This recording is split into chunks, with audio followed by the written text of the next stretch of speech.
Welcome everyone. Welcome to Pantsless, the first ever Pantsless stream for Pantsless Pride for charity supporting Trans Life.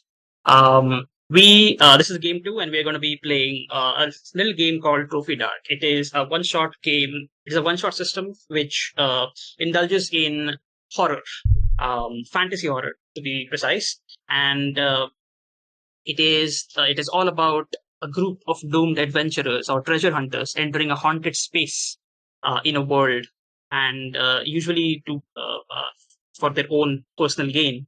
And this haunted place, which for this incursion is going to be a forest, a Feywild forest, does not want them there, and will do its utmost to tear them apart and you know make them slave to its own will. This game tells the story of treasure hunters' physical and mental descent as they move deeper and deeper into the incursion. Their journey ultimately brings them to some sort of ancient ruins that hold the treasure they seek. The monstrous entities that dwell here will try their utmost to stop them from doing that.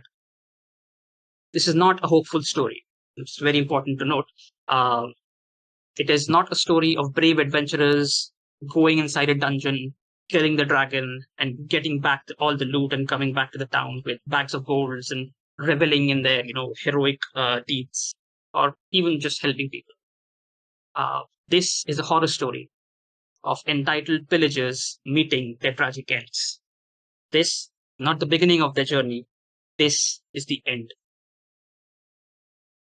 So, with all that said, should I let everyone know what the incentives are, or are you adding them to the pot? I Steve? have added them to the text. I'm adding text, and it has backfired horribly, but it is happening. All right. I'll just let everyone know what the incentives are, just for Yeah, for the people it that showed up as represent. giant text bigger than the entire screen. Okay, I fixed it. Oh, All right. it's already here. Awesome, awesome. Cool. So let's just get on with the game, I guess. All right.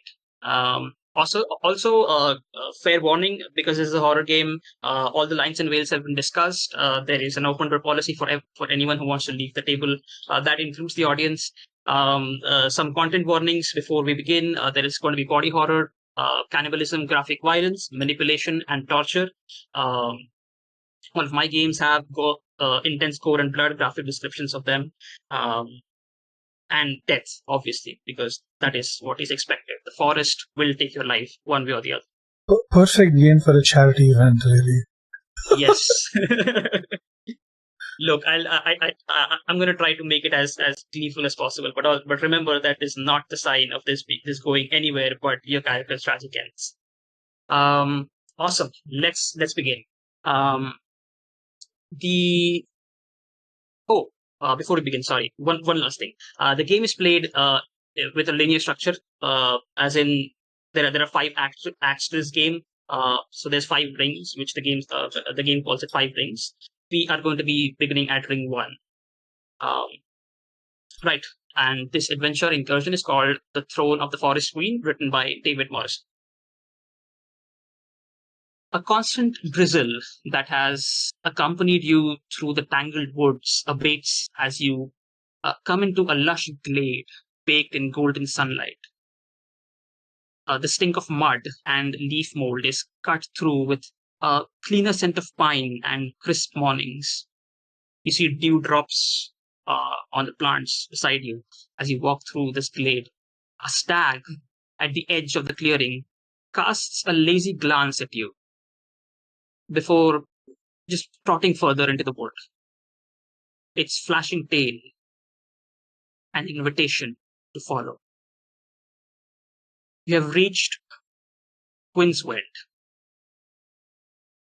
rumored home to salvation, inspiration, cures to fantastic diseases, and wonders conjured only in dreams.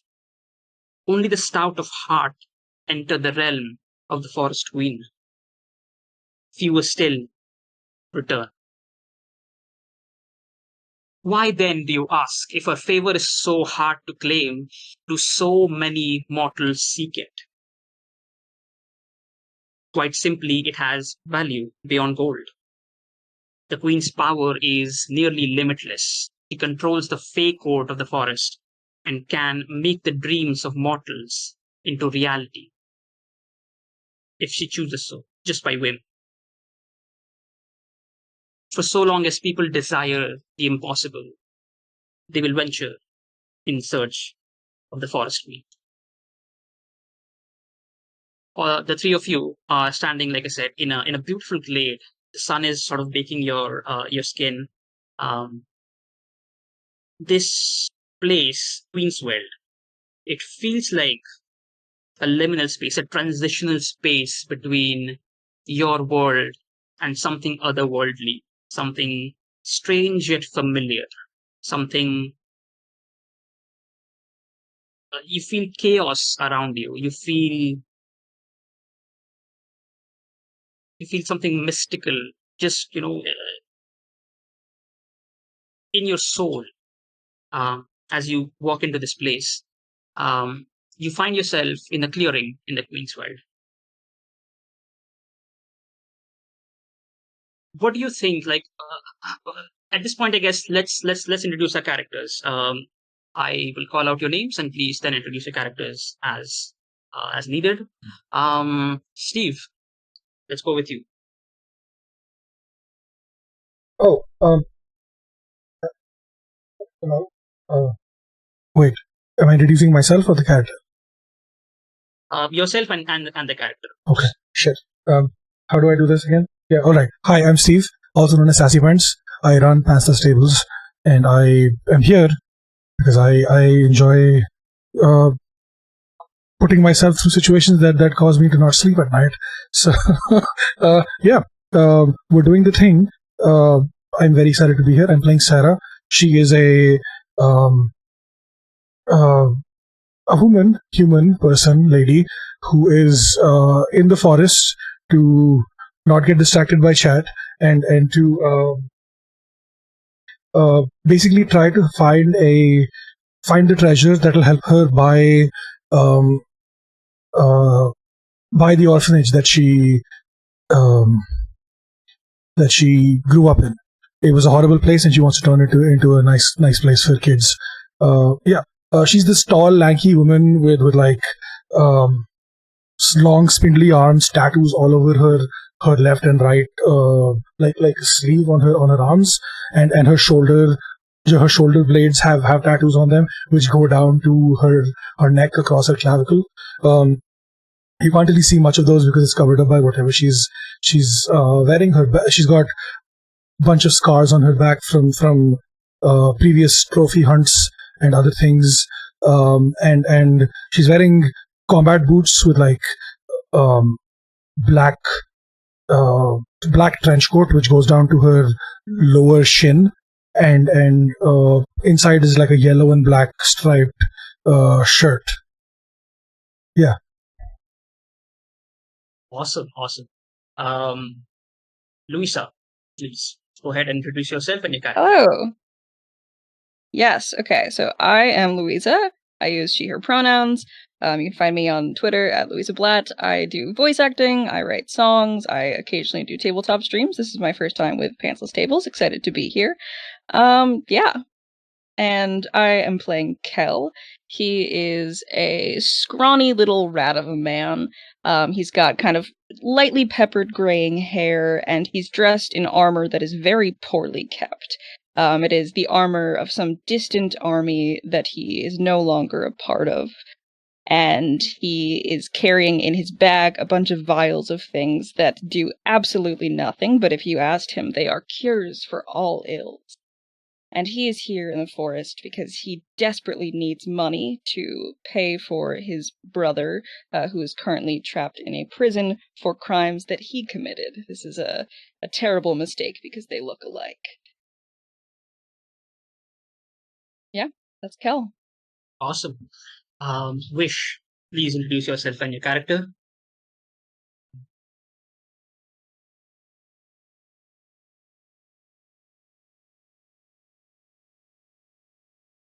I don't hear you, Vish. Yeah, I do not hear Vish as well. Same. If it's an issue, then disconnect from the video ninja thing. It's fine.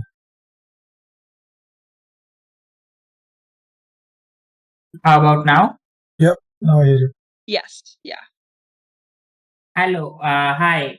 I'm Vish. I go by he, they pronouns.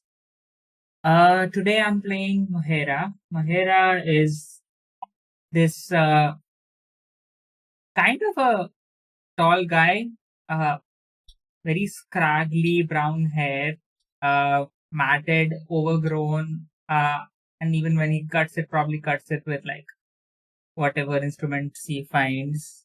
Has an eye patch, black eye patch covering a big chunk of his eyes and right cheek. You can see some scarring below it, very dried, parched lips, and long baggy jackets with like stuff with all sorts of things that he hopes will help him through the forest. He wants to get to the forest queen because he thinks the forest queen's word will help him get a word in edgewise with the witch who has put a gaze upon him. Yeah, let's see what happens to him. Awesome. And I am your GM, Void. I use he pronouns. I will be playing all the critters and fairy folk of this forest queen's world, and of course the forest queen herself.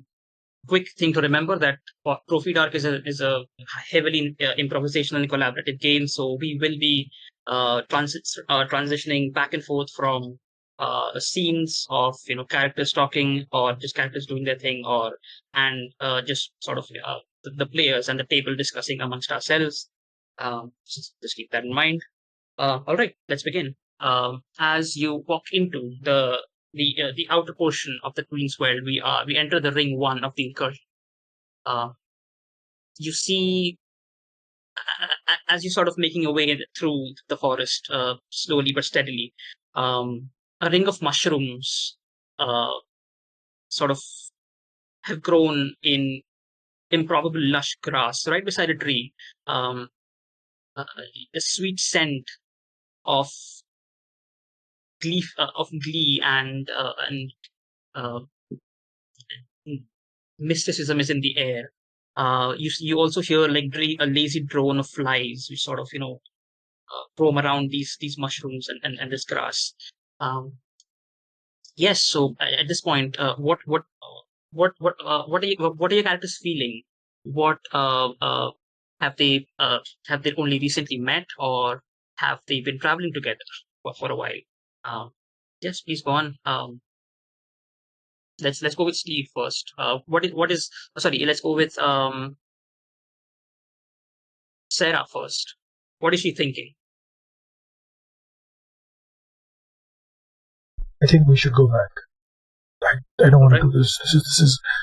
This is terrifying, and I know I need this, but God fucking damn it, this is too much. Can we go back, you guys? Is this can I don't know. You think we can go back?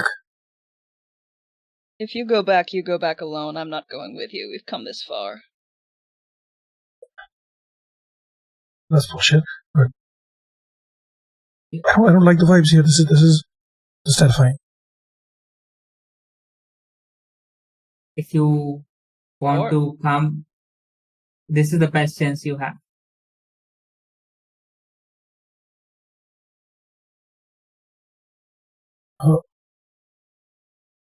Fine. Oh, we got a $10 donation. So that's great. something terrible happens. Roll a ruin. Great. Oh God. Oh, this is perfect. Awesome. All right. Let's see. Give me 1 second. Actually, I need to roll the random table.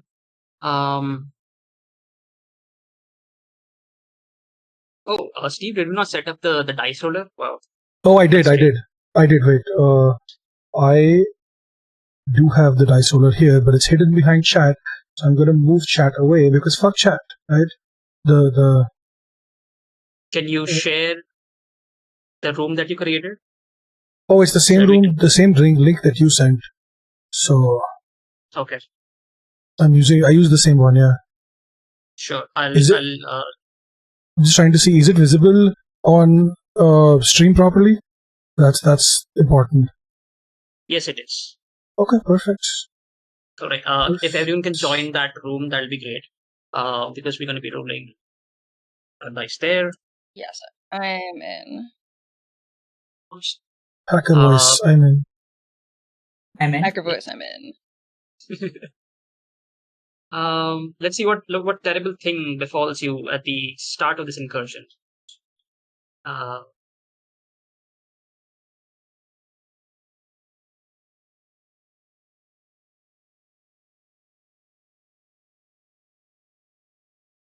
Okay. Are we? As you keep moving forward after having that conversation, you come across some sort of a mound, and you see two corpses on this mound. There is some sort of a picnic setup here, and obviously the two corpses that you see have been long dead. Their remains are covered in moss, but they're sitting upright, and both of them have their hands inside each other's mouth. What do you do? What are your characters feeling about this? I think Kel is very intrigued by this, and because it seems like they've been dead for a while, maybe the danger of whatever did this to them has passed. So he's gonna try and inspect the bodies and see if they have any loot on them. Okay. I guess they didn't hear about not biting the hand that feeds you. No, nothing really. For that alone, I'm going to ask Sarah to make a ruin roll, please. Roll a one dark die. And God damn. Okay, what was the roll again? It's part Sorry. of the incentive. Yeah, you roll one dark die and you see if it's higher than your current ruin. If it is, then your ruin increases to. It's 3. Fuck off. Okay, I should have taken that extra ruin that I was talking about. Never mind. Okay, I have one more ruin. This is great. This is fine. Everything is fine. Okay, you gain one more ruin. You can that. I fucked myself. It was totally worth it. It was totally worth it.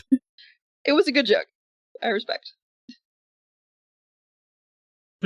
You see, just looking around, there isn't much here. Like I said, there is a setup of some sort of a picnic, and you notice that they're holding they're holding each other's hands in their mouths, right? In each other's throats.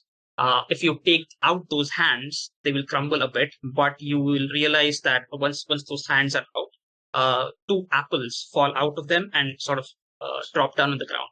The apples are fresh, like they've just been ripe or something. Well, that's strange. Yeah. I'm gonna take one of the apples and tuck it into my pouch that I have.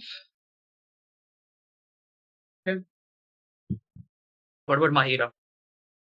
I think I'll take. They both have apples, and I'll take the other one. All right. Cool. Sarah, would you like to roll a 2d6, please, and see and how this scenery affects you, because you did take a ruin. So Just light or dark or just regular 2d6? any regular one light, one dark. I got a 6 on the light. Okay. And a 3 on the dark, yeah. 6 on the light, 3 on the dark. Huh. All right. So What ruin means in Trophy Dark is the incursion. The forest is trying to dig its claws into you. The more ruin you get, the closer you get to the edge of losing yourself to the forest. With that one extra ruin, you get a condition, Sarah. Every time you try to lie, you feel your heartbeat crushing. Like you feel your heart actually just palpitating so heavily that it feels like your heart is being crushed. But that's for when you lie. But for now, you don't feel anything. That's not weird at all. Okay.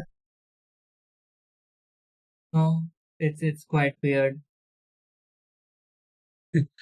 All right. So, moving on from this strange little thing that happened here, you walk, you keep walking into the forest deeper and deeper as the the forest itself is, gleaming with this bright energy, almost too good to be true. To be honest, you've heard terrible rumors about treasure hunters uh, uh, venturing into the Queen's World and never coming back.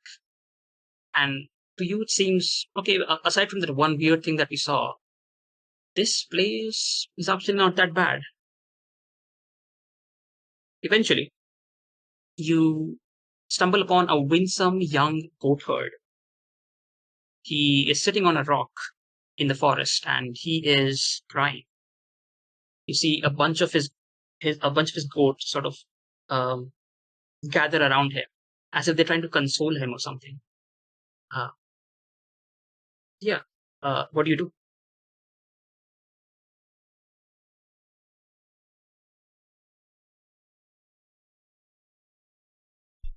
Hmm. Can we leave? I mean, You're scared of goats now? Yeah, goats are the sign of. Are they not the sign of? Wait, it might not be these goats actually. These seem really nice. They, but yeah, they seem nice. Let's go talk what's wrong with that fella. I'm Sure. gonna try to pet one of the goats. You get closer to the goat and Oh no. you look at it. It looks at you as you try to pet it, and strange. Yeah, it's a goat, but there's one strange thing about it. Its eyes are human-like. Whoa, are you a human that got turned into a goat? It just tilts its head once, goes back to grazing again.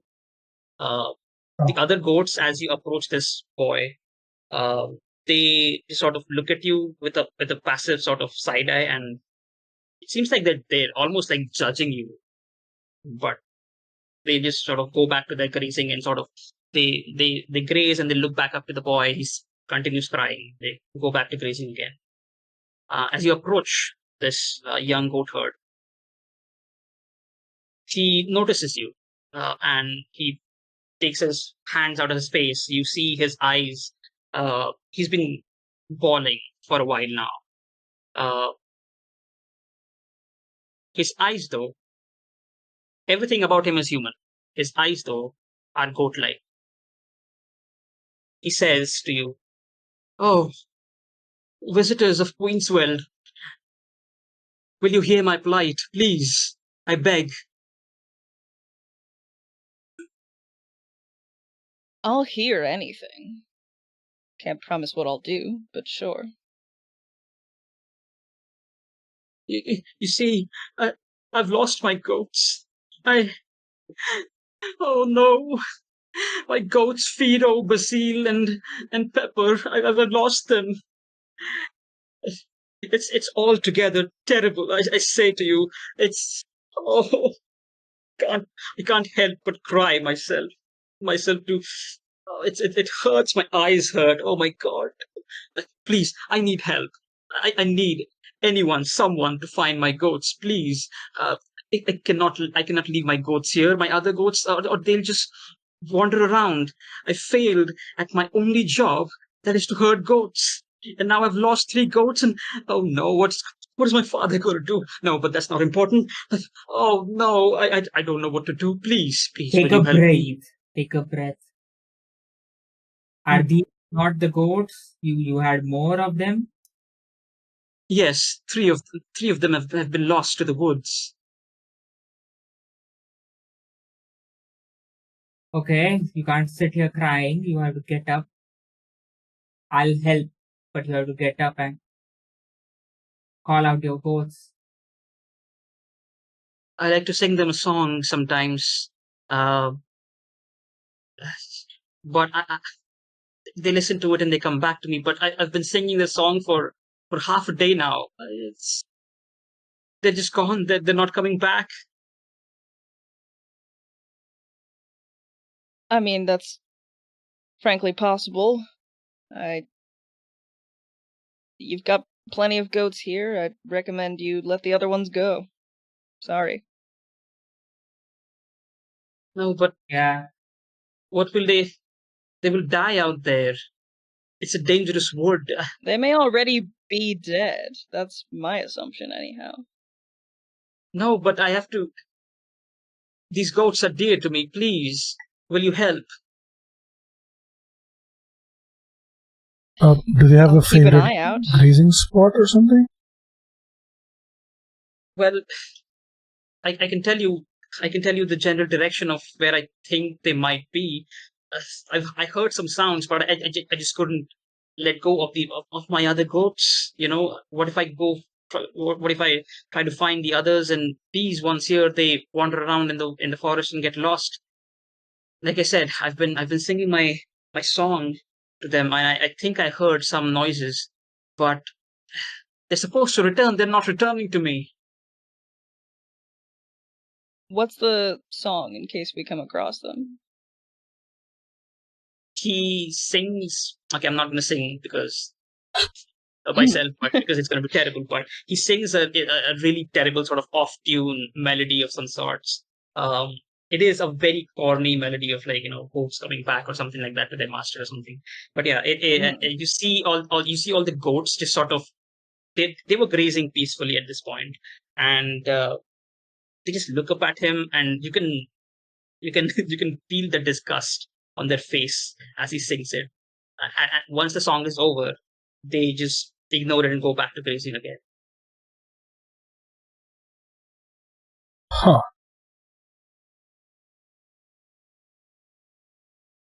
Okay. I mean, we can head in that direction. But yeah. my guess is something got those goats.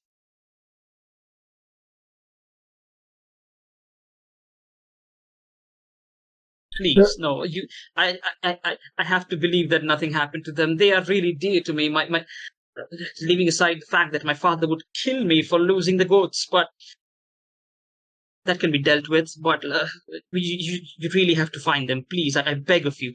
I do have some. I can give you some rewards for it, if you don't mind. Please, I do Oh! have some. I do have some Well, trinkets why at my didn't side. why didn't you start with that? Yes, Absolutely, we'll find your goats. perfect. Uh, please, like I said, if you sing the song, they will. They usually come back to me when they do. But maybe they will bleat once you sing it, and maybe you'll know the location. Sure. Okay, All right. Is- just Can you tell us their names again? Um, Oliver, Basil, and Pepper. Okay. All right. So, um, I'm guessing at this point, you guys, he gives you a general direction of where he thinks um he thinks that the goats would have um disappeared to. You start moving towards that direction, and yeah, who sings the song? I have a performance skill, so I think I will sing the song. Oh, perfect. It's a relatively it's not incredibly risky to do this to perform a song or something. But yeah, you know what? Let's see. The thing that you're trying to accomplish here is you're trying to figure out where the goats might have disappeared to.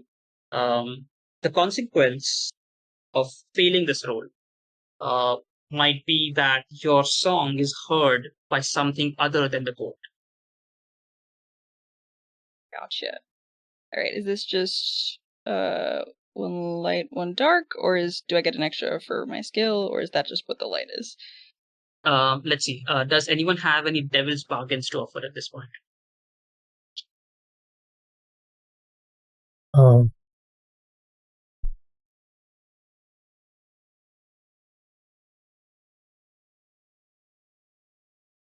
I can't think of anything.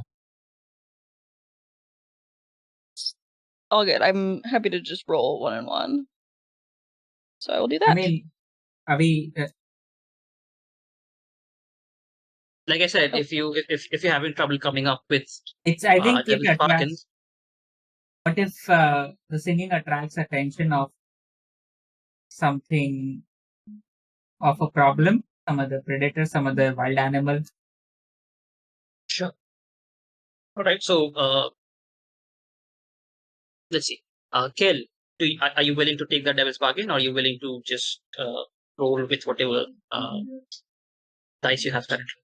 I will take a devil's bargain just because I love suffering. So I did roll before immediately, but I can either take that or roll again. Let's roll again. I'll roll again because I'm taking the devil's bargain. Yeah, that's two light dice for you. I don't think Okay. you're risking any. I don't think you're risking your mind or body here. So that's just 2 light dice. Then I will roll again. 2. Okay, this is just a 3. Unfortunate. 3 light. Do you wish to re-roll this? If I re-rolled it, then I would add a dark die. That's how this works. Yeah. Yes. Sure. Let's re-roll it. Okay, now it's a 5. On the 5 light light. die. Awesome. Okay, cool. So you do succeed, and let's see. The unfortunate consequence is your voice travels through the wood quite a lot, and there isn't currently any danger because it's not a very risky situation. But there might be someone or something that has taken notice of you. Okay, so as you sing the song, you perform the melody and the lyrics that the song had, and you hear voices from 2 different directions. One direction, let's say it's the east. You hear just one voice of just one goat, and the other direction is north. You hear 2 voices of 2 goats. Sorry. What do you do?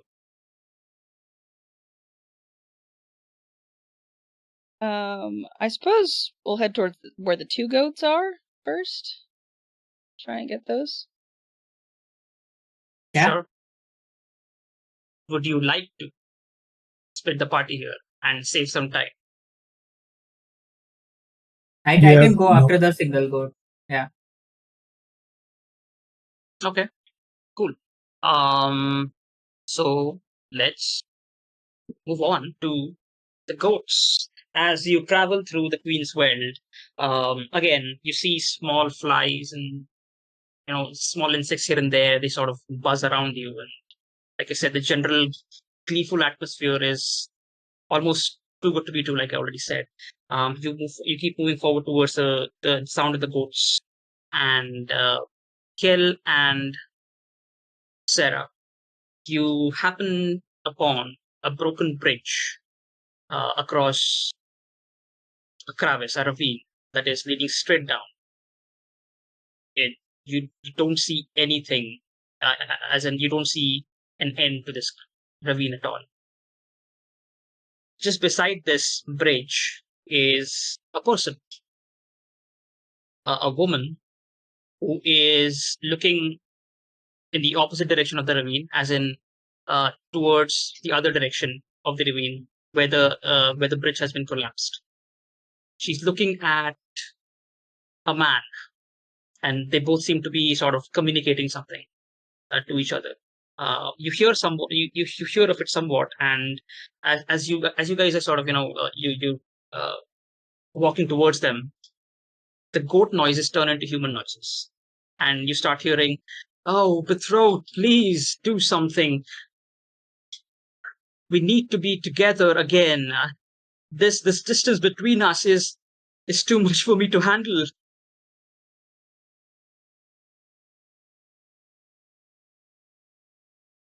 What do you do?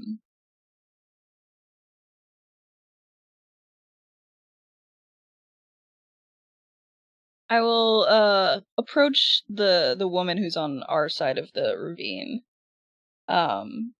Excuse me. Hi. Did you see any goats? No, I didn't see any goats. My betrothed is You actually didn't on the hear other. them? No, my betrothed is actually on the other side of this bridge. He's been stuck there. We were trying to cross, but the bridge collapsed before we could, before he could, get to this side of the bridge. We've been apart for almost a day or two now. It's really affecting us emotionally. Please, can you help us? Can you please help us get together again? I mean, I'm not great at bridge repair. Have you tried, walking along the ravine, seeing if there's anywhere closer you could jump? Feels like kind of a gap. The ravine is too large to cross just by jumping across it, but I don't know. We've been like this for, like I said, for a couple of days now, and all of my ideas have been for naught. Sarah, you got any ideas? How do you feel about grass? How do I Grass? feel about grass? No, the woman that is on the side. I like grass as much as anyone else. Okay. So I don't really have any abilities that would help with this either. At best, we can walk together and see if there's like a path that joins the ravine to get to the other side. Oh, yes, we could do that. Did you hear that, honey? These fine folk are going to help us be together again. You see, we eloped. Our families wouldn't allow us to marry, and we had to get out of that toxic place. It's we've been on the road ever since, and we were lost in the forest for a while. But this bridge is just, even though we're so close, we're so far away. We just cannot handle the distance between us. Beautiful story. You sure you haven't seen any goats? It's fine, we can walk. And I'll start to head off in a direction where maybe it'll get into a thinner part of the ravine. Sure. I will ask you the both of you. Any one of you can answer. What in particular makes you empathize with the both of their plight, basically? Do you even empathize with them, or do you not? Does this somehow connect? Does this somehow Kel's connect to your motivation is past? Yeah, Kel has been missing his brother who's in jail, and so is very much feeling, separated from a person and is here to try to free him. So has a lot of empathy, although I think it's tinged with the suspicion that somehow these people are in fact the two lost goats. So is currently it would be great to reunite these people. I'm very confused. That's kind of how he's feeling. Okay. Yeah, I think Sarah has the same thought, where they're like, these two are definitely the goats, which is why she asked about the grass. And it seems like in the best interest to reunite them, but also kind of makes her think of someone she knew in her past who she got separated from. So it's just nice to, help people out when she can. Okay. As you make your way towards a less broad part of the ravine, let's switch scenes and let's follow Mahira for a while. Mahira, Okay. as you are walking through the woods towards the north, I guess towards the east, um, you again the bleating of the goat is very apparent to you because the song was sung and everything, and eventually the bleating of the goat turns or sort of switches into the crying of an old woman. You see her right beside a tree. She is holding a nice straw basket, and she's like, crying her eyes out, um, hands to her face, and uh, just looking around once in a while to see if anyone is here to listen to her plight. What do you do? Hello, hello, old lady. Uh, hello, child. Uh, uh, will you hear an old woman's plight? I'm listening. Uh, you see, oh God, the sack of my honey pots was stolen by some ruffians in this forest. I need it back desperately. Please, will you help? I know where the ruffians are. They're bullies. That's what they are. Please, I need them back. I need to feed my friends with it. What's her eyes look like? Her eyes look human-like. Oh, sorry, her eyes look goat-like. Okay. Oh yes, by the way, Uh, Sarah and Kel, the woman you were talking to, her eyes goat-like. Gotcha. oh, that seems like a minor problem. You shouldn't be waiting here, sobbing. You could have run into much more worse figures. You've already run into these ruffians. Uh, why don't you join us? I am separated from my friends, and if we find these ruffians, it would be better if I have my friends with me to deal with them. Sure. Why don't you make a risk roll here, um, to see if she agrees to you or not? The consequence of Okay. this risk roll is going to be that she won't come with you, and she will try to deal with the situation herself. Okay. Yeah. Does anyone have anything else to add here to what are the consequences that this risk roll could have?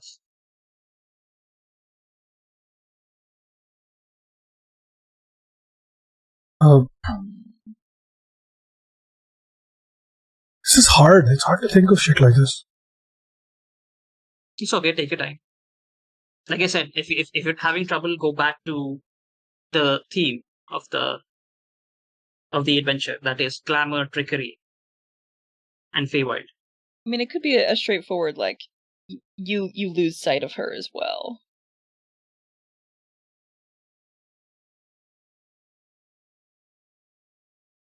Okay. Sure. Can you does anyone have any devil's bargains to offer?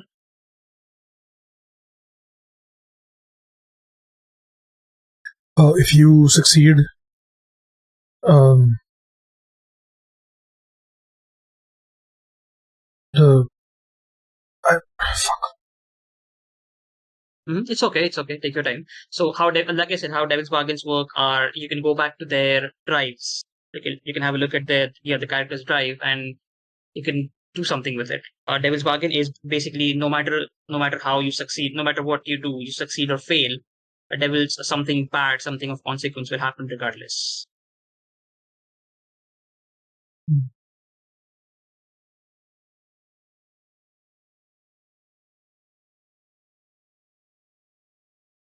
If you fail, the Witch of Navask gets stronger, and she um, assimilates or annihilates another small town in pursuit of her power. Can I, if you don't mind, can I Hmm. modify that a bit Sure. to make it relevant to this incursion? I'll say that no matter if you succeed or fail, once you reach that place, these ruffians will be under the geas of the Witch of Navask.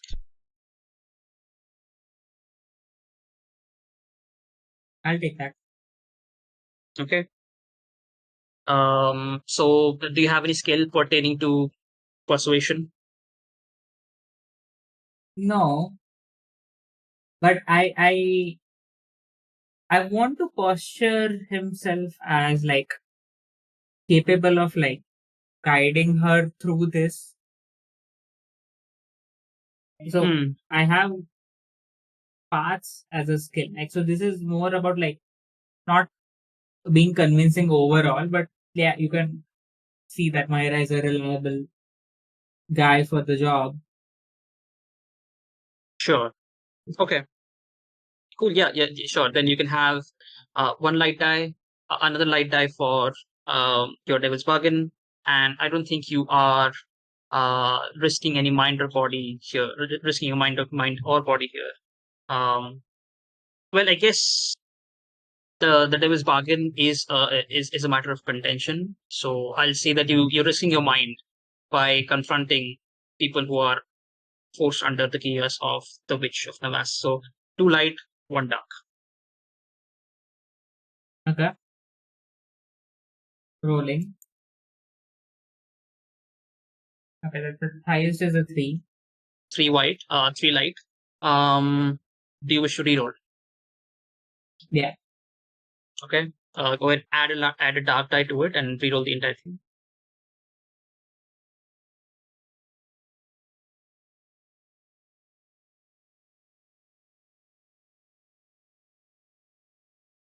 Okay. I mean, I'll have to take it. It's a 5 and it's on the dark die. Yes, five dark. Um. Okay. So she agrees that. Oh, sure. I guess these ruffians. Yeah, if your friends can join us, they will. We'll have numbers on our side. Yes, of course. Yes, I'll follow you. Um. This, Consequence. I guess yes, you succeeded. The consequence, the Devil's Bargain. Once you do come across these ruffians, they are going to be, under the gears of the Witch of Namask. Let's see what happens there. Um, okay. At this point, I would ask Mahira, um, what do you hope for the future of this old lady, and how does this mirror your own dreams? uh, so like he sees like having an eye of another beast is certainly something that he relates to, and absentmindedly like scratches under his eye patch, like kind of like wondering like is she a goat? Is she aware she was or is a goat? Or do the goats know that they are human somehow? Like it's just a reflecting on like does the other part of them know? Okay. Cool. So you try to make your way towards where you think your companions are. So let's switch back to them. You guys have been traveling with this woman and the man on the other side for, let's say, around like 15 or 20 minutes now.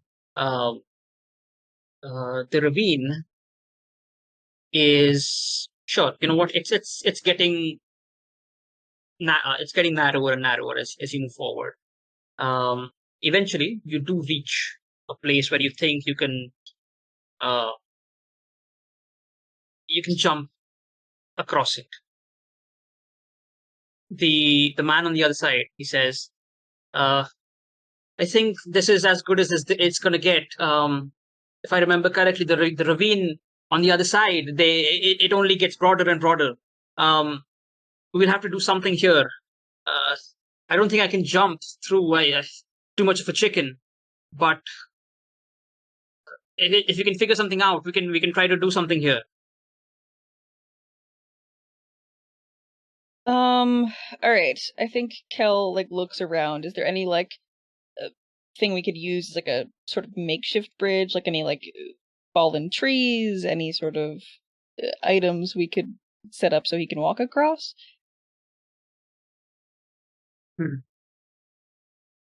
Okay. I won't ask you to make a risk roll for this. It's not like super risky or anything. So let's say you do find a fallen tree, but it's not all the way through.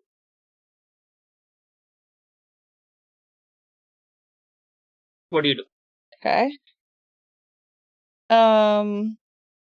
Well, I think I turned to Sarah. I am not a strong man, but you look fairly hardy. Would you help me in pushing this over? Yeah, sure. I think I would. I think that seems like a good plan for the two of us to do it together. Instead of, yeah, I'm down. So okay, so I'll at this point I will ask you to make a risk roll again. Who is willing to make the risk roll, and I'll let the other one do a help roll. Fuck it, I'll do it. Alright. Sure. The consequence. Does anyone have a consequence for this action, for this risk? Mahira? Falling trees are pretty loud, so that could get a lot of attention, or it could crush something in the fall. I think dealing with the tree, right, touching the tree and stuff, you contract something which kind of makes you feel itchy and maybe your skin has started changing. Oh, interesting. Okay. The way my skin just started itching, god damn it. All right. I'll present a devil's bargain here. No matter if you succeed or fail, the entity which got notice of you previously while you were performing the song will have followed you here and will take action against you.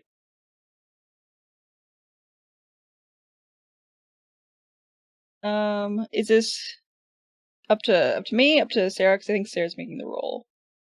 It's up to Sarah, or it's fine. It's anyone can veto devil's bargains this way. Wait, so regardless of success or fail, the creature will know? Yes, So the then creature would have followed. What's the The creature bargain would then? have. You get an extra light die. Shit. Right. Okay. I think let's not. I'm. Okay. That seems wise. Yes, set us to chicken shit for this. All right. So, do you have a skill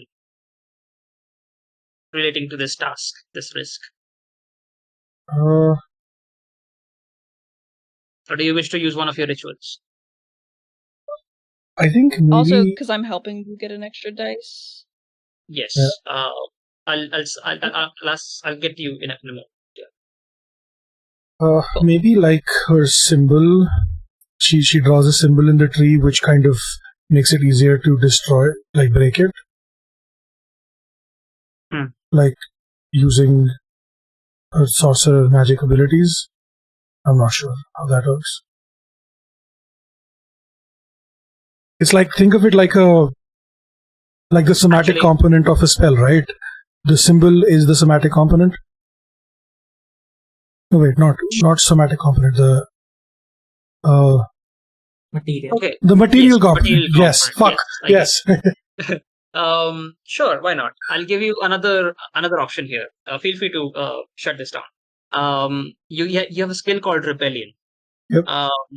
You heard her plight that they have eloped from their home because they weren't allowed to be together, and their elopement is a form of a rebellion. So in that sense, you want to help them with your skills. I like it. Yeah. Yeah.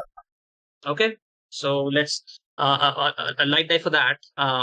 You are risking yourself with your body here because you are close to a ravine, and this tree, if it falls, it might take you down with it. So take a dark die. Roll one light and one dark. Okay, I am trying, but there is something wrong with my PC. I can't see my mouse cursor. And Do you want me to roll? yes, please. That's 4 white. It's partial success. Do you wish to roll again to get a better result? But rolling again will mean adding a dark dice, right? Yes. Partial success would be, I think, let's take it. Sure.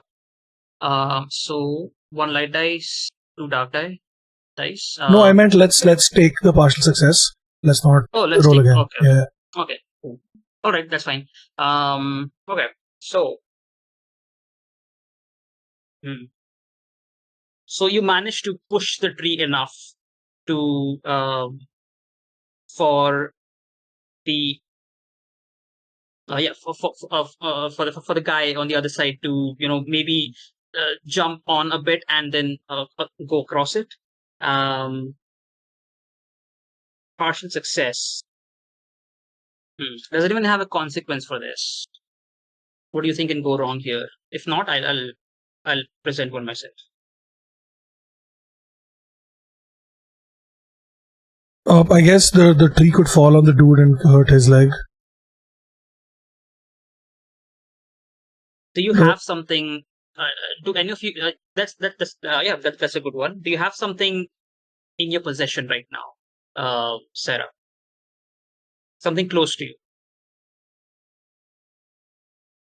Probably like something given to her by one of her foster siblings. Okay. Would you be okay with losing that here to the ravine? Sure. Okay. Cool.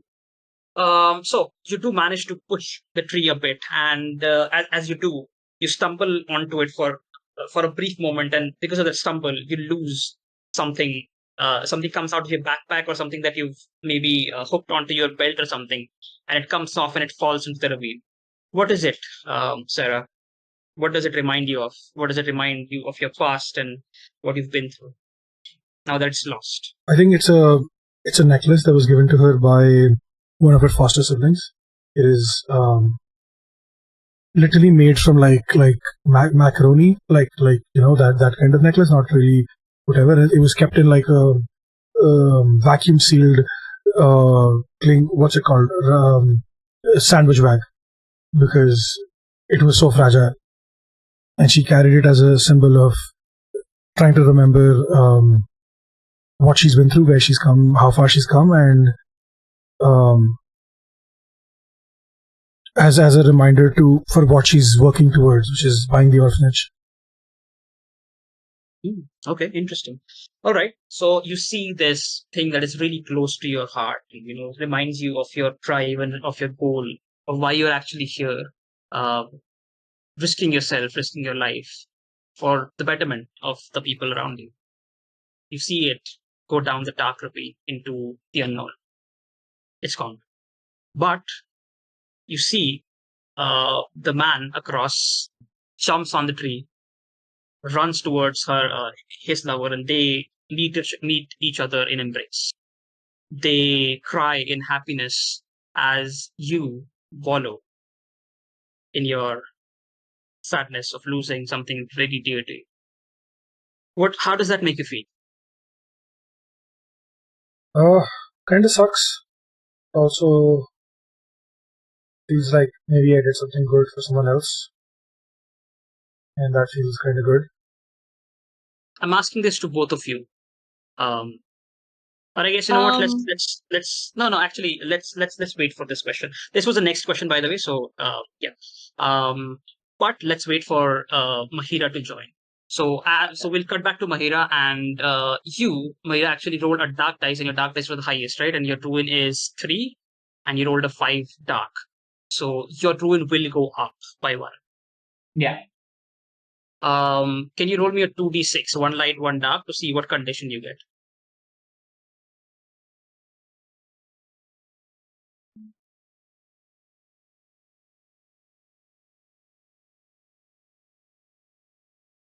Four, one. 4 in the light, 1 in the dark. Yeah. Okay. Your senses sharpen, scenting prey. You long to chase, hunt, and devour. Wow, this works really well. You thought that this sensation, was gone. You thought that this feeling you had gotten rid of, but it's coming back to you. How does that make you feel? I think I was going to suggest this anyway. I think there's a slight itching on his gums, and saliva gathers on his canines, and like kind of okay. Uh, and I think a little bit of the scar tissue like bleeds out a little. He takes like a bit of cloth and like dabs it down. Yeah, he looks over at the old lady a little bit like paranoid, continues walking, sniffling. I just realized like while thinking about this is literally like the big bad wolf and the old lady. Yeah, it actually worked out. I had no idea. The magic of the dice. I don't know. Great. Let's see. All right, so you're making your way back to your friends, your companions, and you do find them with 2 other people. These 2 people are a man and a woman. They're rejoicing, and they're holding each other in embrace. Um, these 2 are just sort of looking around. It seems like they have pushed a tree onto a ravine or something like that, and eventually you do make your way towards them. Um, yeah, what do you do? Uh, these people were also lost. You found them on the way. yes. Well, on the way, I guess. I don't know. They have very interesting eyes. Maybe we should bring them back to the man we saw earlier. Yeah. Well, let's head back to safety. Are we? Where are we going? There's a clearing we found earlier. It seems safer than these dense woods. Yeah. Uh, At the edge of the the forest. the couple looks towards the both of you. I guess the 3 of you, and um, well, there's a lot of clearings, but we'd like to go our separate ways if you don't mind.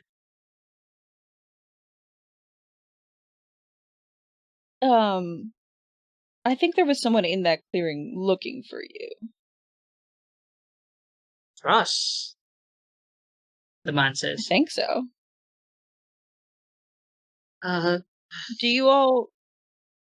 Are you guys by any chance named Oliver, Basil, and Pepper? They sort of look at each other and, how do you know our names?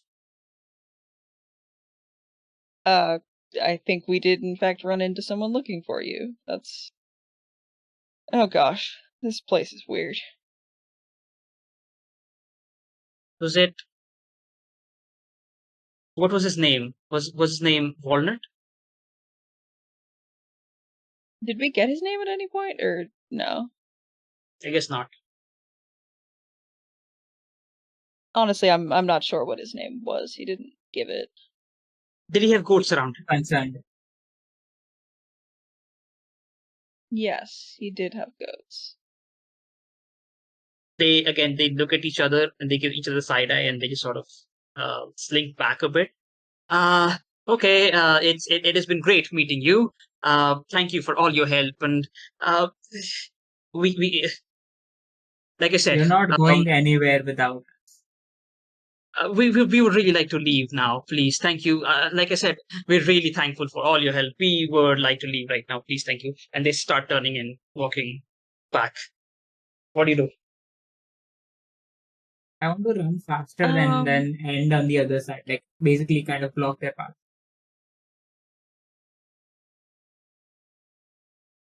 All right. Okay. So let's see.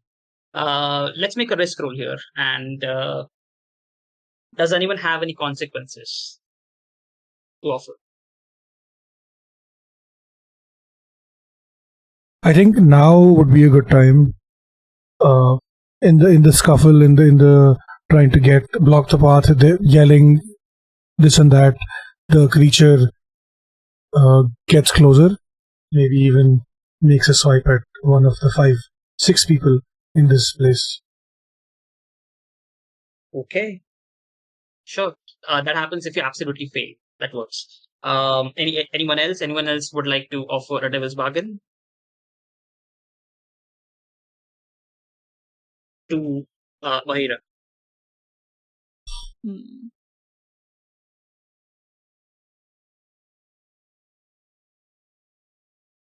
I mean, the most straightforward thing to me is you're trying to block these 3 people from getting through. You could get wounded as they try and push past you.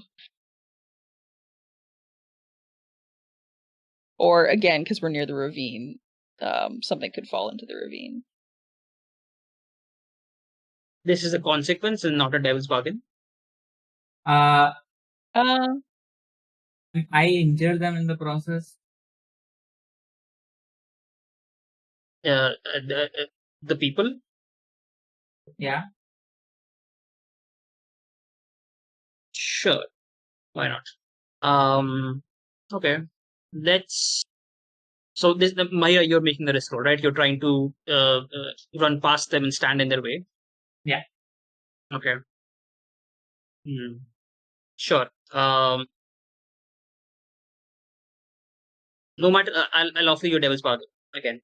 No matter what happens, your instincts to hunt and to rip the flesh off of your prey, they increase. Yeah. You'll take it? Sure. We've already heard the consequence of what will happen if you fail utterly. But no matter what happens, your instincts will grow stronger. Okay, let's go. Do you have a skill for this? Hunting. Okay, interesting. 1 light die for that. You take 1 light die for your devil's bargain, and you are risking your body here, and your mind as well. So you take 1 dark die for that. So that's 2 light, 1 dark. Go ahead and roll it.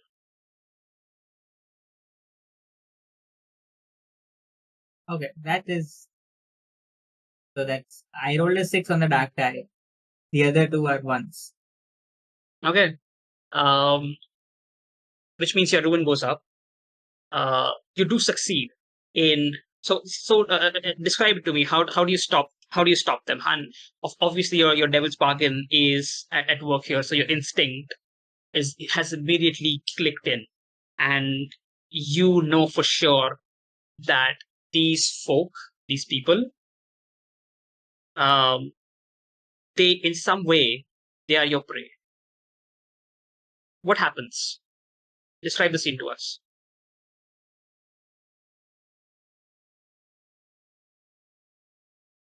Uh, so can you describe them trying to get away, running away? How are Sure, they yeah. positioned? Yeah, so they're running away from you, like in one direction, all three of them. Um, they are just trying to get away from you as soon as possible. So they are. So the older woman is slightly away from the younger two, but yes, they are more or less in a similar pace, a pace that you can very easily cover with your athletic, body and everything. Uh, yeah, they're running towards the north. They're not going across the ravine, which you just sort of you. There was uh, a way to do so, but they're not doing that. Yeah, what do you do? You do succeed in stopping them. Just describe it to me. How do you stop them as your sort of instincts kicking?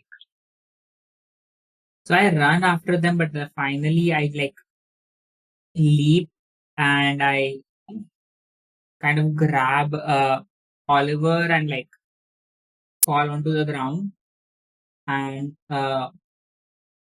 with like his clothes like bunched up by the chest, like kind of pull him up, my face very close to his face, a heavy uh, hot breath breathing down on him as I snarl, "You are Okay. coming with me." Okay. You see, the rest of you see Mahira very visibly go into this very animalistic rage as um as uh, as he sort of he chases them down, pins one of them down, and snarls at them like some sort of a wolf almost. And he says this in like a rage that which is not exactly warranted. Actually, it's like these are just random people you met on your way. Uh, for some reason, he is really aggressive about this. What are you guys feeling right now about Mahira?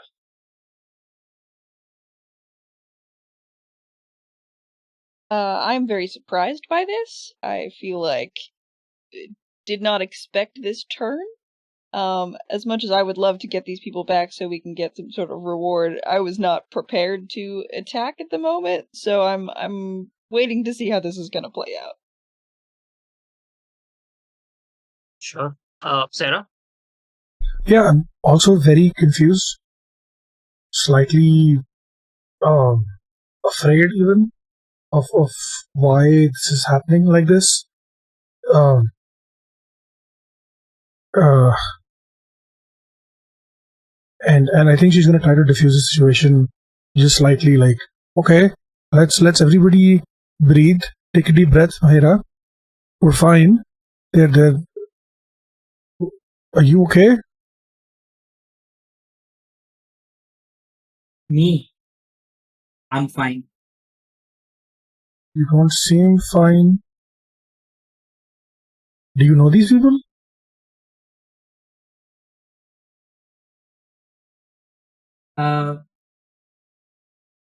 No, I get up. I mean, I'm also pulling, like, as I get up, I offer a hand to Oliver to get back up. He's too scared to do so. He the woman, she says, Pepper, she says, uh, okay, it's all right. We'll follow you. You don't have to kill it. You don't have to kill us for it. Oliver, please stand up. Listen to the guy. Okay. He Well, that stands up works, on his own. I guess.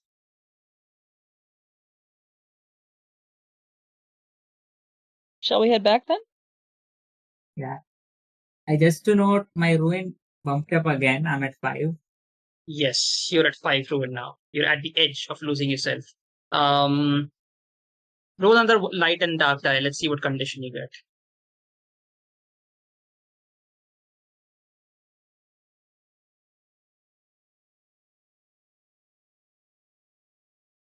2, 3.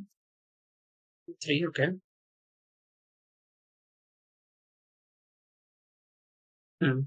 Benign forest creatures follow you everywhere, clumsily assisting with basic tasks. Okay.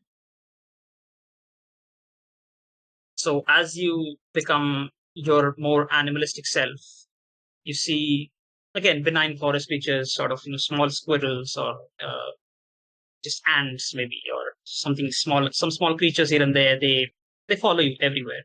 Um,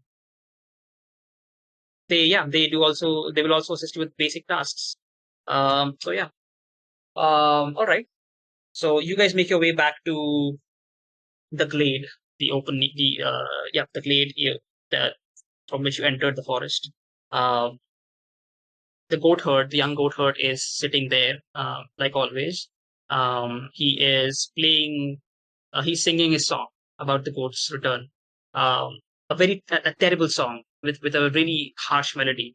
Uh, and yes, eventually, so you start hearing this song, right? And as you guys are leading these goats, herding these goats towards that goat herd, they take a small turn, and these quote unquote humans are nowhere to be seen. Eventually, once you get to, you take the turn yourself, you uh, are in front of the glade, and the goat herd is right in front of you, and you see three goats sort of uh, very hesitantly walk back to the goat, the herd of the goats, basically. Um, yeah, and What the fuck? he says, "You're back! Oh my God, you're back! My song, it worked! It always works! Yes!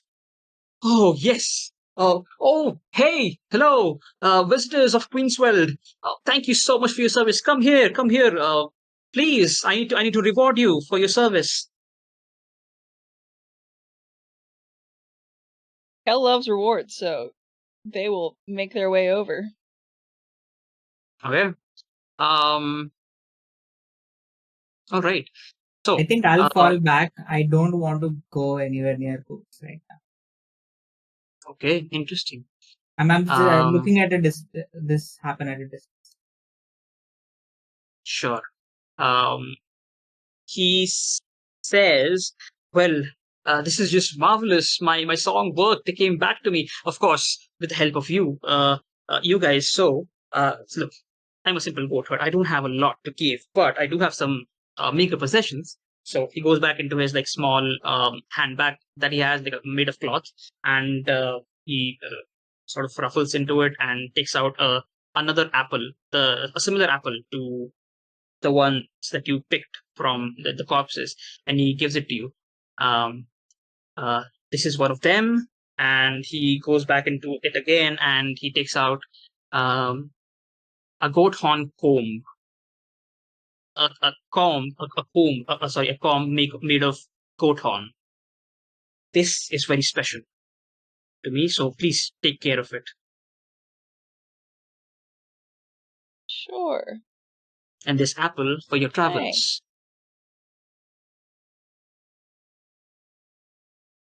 What's the deal with these apples? It's just like a normal apple? As normal apples can get here in Queenswell. That's fair enough, yeah. Since you've helped me, I will take a wild guess and ask you if you're here for the Forest Queen's favor. Yes? Well, most visitors of Queenswell are here for the Forest Queen's favor. I am overjoyed by the prospect of getting my ghost back. So, like I said, I will help you on your on your quest to get her favor. If you just travel west from here, that is the way. Well, thank you. Just head west. And Listen for a distant elf song. or a plume, or look for a plume of hearth smoking, a hearth smoke rising above trees, or a secure cave to rest at night, and you'll know that you're on the right path. Appreciate it. Enjoy your goats, I suppose. I will. And then he hops off the rocks and starts herding the goat, and they very non they're not really all at all excited about this. They just sort of, yeah, they were grazing, they look up and they start moving out of this glade. Okay. That brings us to the end of ring 1 as you guys head west into the deeper into the forest, and we enter ring 2. As you press further into the Queen's World, the landscape becomes more dramatic and difficult to traverse. The landscape itself is more beautiful than anything you have ever seen before. You are warmed, baked by the sun's heat, never dimmed by the clouds. You drink from fountains of cool mountain water, and it refreshes you like anything else, like nothing else.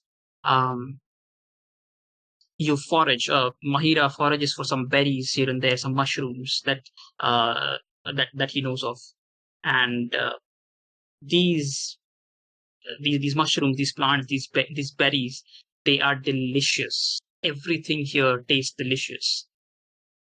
Yeah, and eventually, the light sun shower breaks out, a rainbow forming ahead. The soft rain is pleasant against your skin as you keep moving forward, in deeper into the forest. At this point, I would like to ask you, all of you, what are you running from? You can take that question as you can take that question however you want. But again, what are you running from? What is your character running from?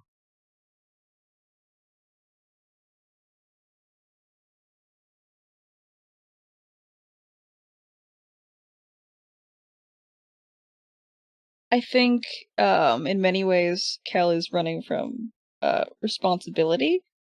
He was formerly a member of the King's Guard, and then he realized that is in fact a dangerous job when people don't like the king, rather than just a cushy one, and he ran from that responsibility, and then turned to a life of crime, and now is in the woods to try and help his brother, but also is running from being, participating in life at the moment. He's run off for a little adventure.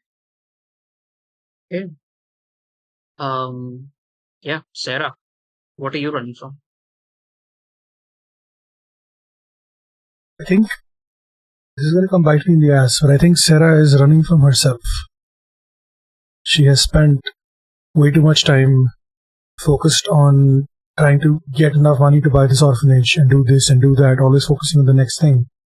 But she hasn't really taken the time to stop and think and breathe and just be herself. And she's running from the person she thinks she might be when she's not chasing the next thing. Okay. What about Mahira? I think Mahira is running away from the beast. I think it feels closer to running away from the beast that bit him, but it's also like internally, and I think it's getting to a point where he, with the witch's help, he kind of like was able to kind of stop running, knowing that the creature will always be this far and never closer, and he can walk as. I think he likes running. I think he likes being chased. I think he likes being outrunning this beast so far, and likes the risk of the beast behind him. Okay, interesting. All right. So as you are traversing this forest, you feel like something's changing. the forest is not making sense at all. Sure enough, you are following the clues that the goat herd gave you, but the landscape of the forest is almost like it's working on dream logic. There are alpine hills rising into the mountains that must be scaled. All of a sudden, you turn a corner and there is a fast flowing river in front of you. You cross it without much, with some difficulty, but it's not that big of a deal. But eventually, the forest gets much darker, and it's almost like the sun is not piercing through the canopy of the forest. But then again, you turn a corner and there is a huge mountain in front of you, and it's snowing.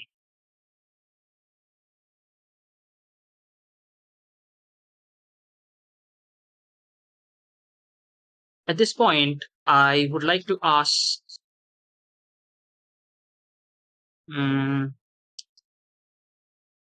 Kel, um, what was standing in your way back home? And how does this obstacle of this huge snowy mountain reminds you of Um, I think a lot of what was trouble for me back home is that once I ran away from being in the King's Guard, I couldn't really show my face in my hometown, and I was sort of wandering, trying to make money, doing various cons, and I didn't really have a place to call home, and it was very, lacking in warmth in my life. And I think, like, looking at this vast snowy expanse, I'm struck by how the cold is a bit familiar. Although I am daunted by the fact that there is a mountain, and I have never been good at putting in the work. Do you wish to make a ruin roll? Is your character feeling like is your character again? If you're feeling if Kel is feeling daunted about this, are you willing to make a ruin roll here? Yeah, let's make a ruin roll. Okay. It's a one dark dice. You need to roll below your ruin to succeed. I only rolled a 1 on that die, so I'm still maintaining myself. All right, cool.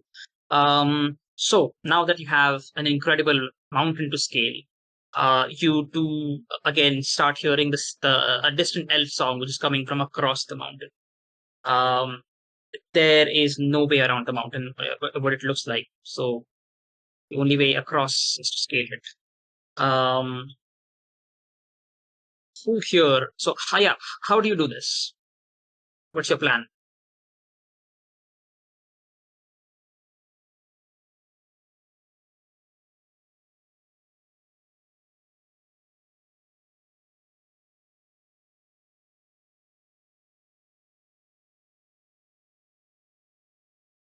I don't know if there's any sort of trick to it other than we just try to climb.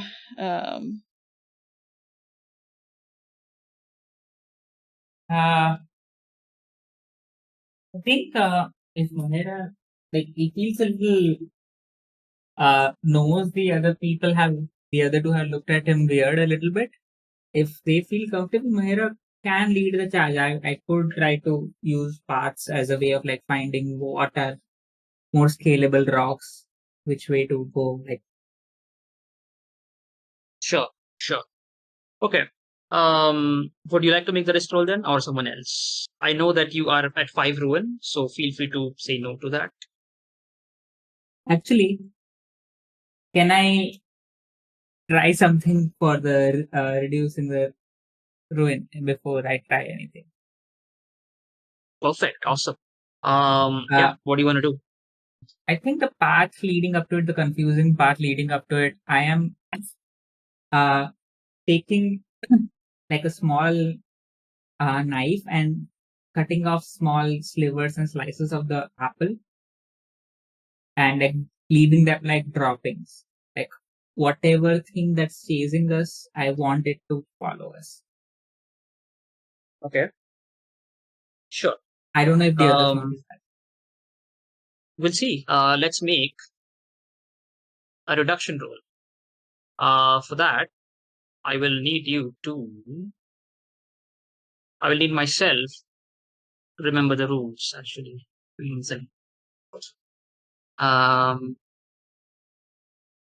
Okay, a reduction roll. Act in the On the side forest's where there's a interest. You may try side to where there's reduce a your ruin. Yes. Oh, yeah. My bad. Okay. Yeah. So, once you do blah blah blah, roll a die and compare. So for one, roll one light dice. If you roll less than your current ruin, your betrayal goes unnoticed, and you remove one ruin. So yeah, one light dice, please. We are back from a short break after small technical difficulty, but that is solved now. Back when we left, we were at the base of a huge snowy mountain that came out of nowhere in this forest. Doesn't really make any sense of why this snowy mountain would be here in the middle of Queen's World, but it is what it is. The only way across it, as you start hearing the elf song, a distant elf song, you know for a fact that you need to cross this mountain to reach your destination, at least part way. Okay, so Mahira has started her plotting some sort of a betrayal as to what end is we see, but she is dropping some slices of the apple to welcome the forces or the creatures that dwell in this forest. Give them a trail as to where you guys are going. At this point, I will ask all of you who is willing to take a risk roll here and who's willing to lead the party through this mountain. I do not have nearly enough ruin, so I am happy to lead this party. Awesome. Cool. Let's make a risk roll. Do you have the skill for it? Tracking maybe to try and find a way through, but other than that, no.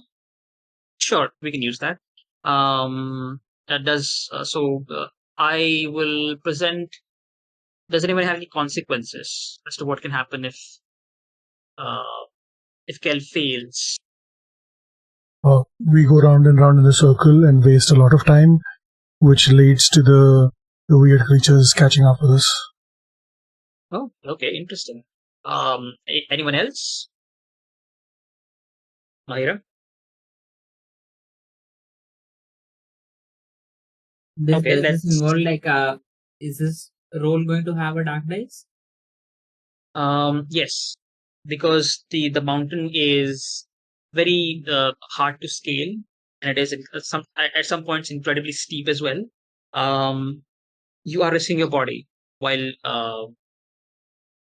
trying to find a way, trying to track your way through this mountain. So yes, it will involve a dark die. If you have any devil's bargains, you can offer that as well. I'll offer once. I'll offer one. I'll start with the devil's bargains. Don't mind. Kel, let's see. I'm going back to your drive. Actually, just give me 1 second. Okay. All right. No matter what the result of this roll is, on the other side of the mountain, you will find something which pertains to your past. It can be anything. It can be something good, something bad. Mostly bad, Yeah. maybe. Sure, I'll take that. Okay. All right, so 2 light, 1 dark. 2 light, 1 dark. Yes. All right, that is a white 5.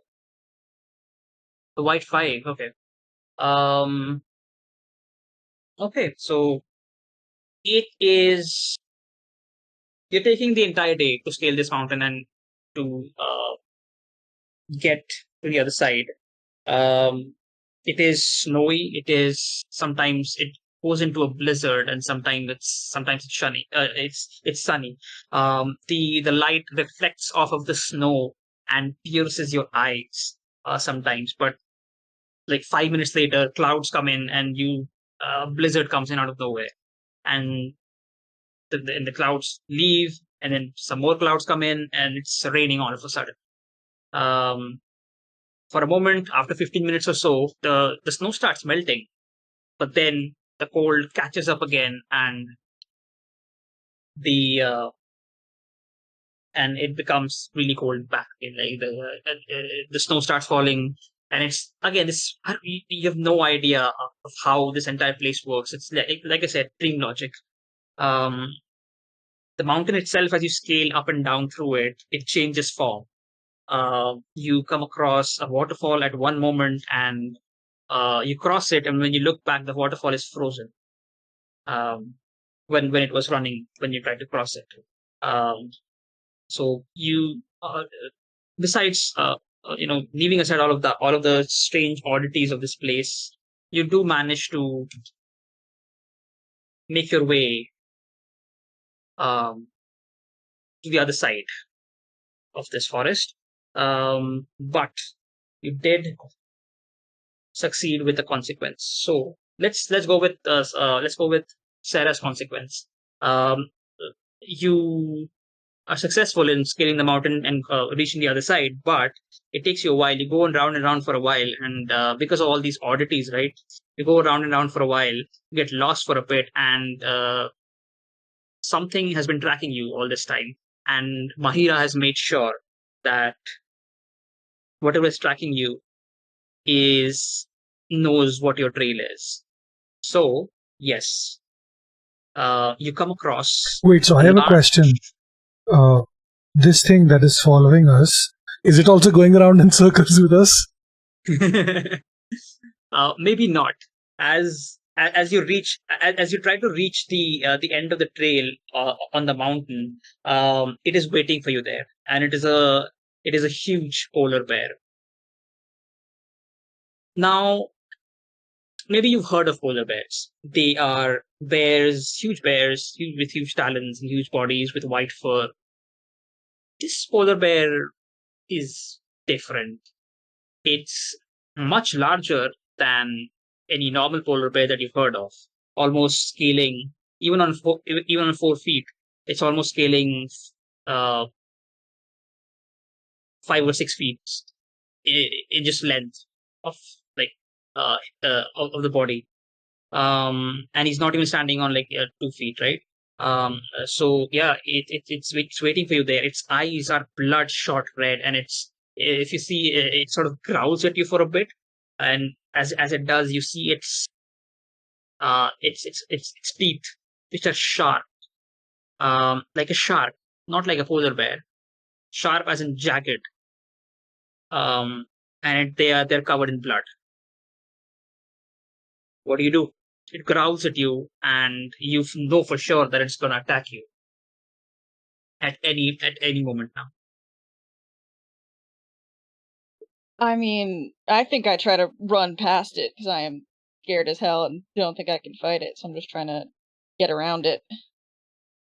Sure.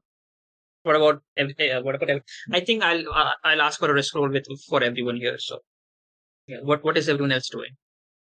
I'm going to try to use my ritual to bind it to the earth, if that's possible. Bind it to the earth with Like, your literally, ritual. think of it like vines creep up from the ground and just hold it in place so it can't attack us while we run. Oh yeah, cool. Sure, that works. Okay. What about Mahira?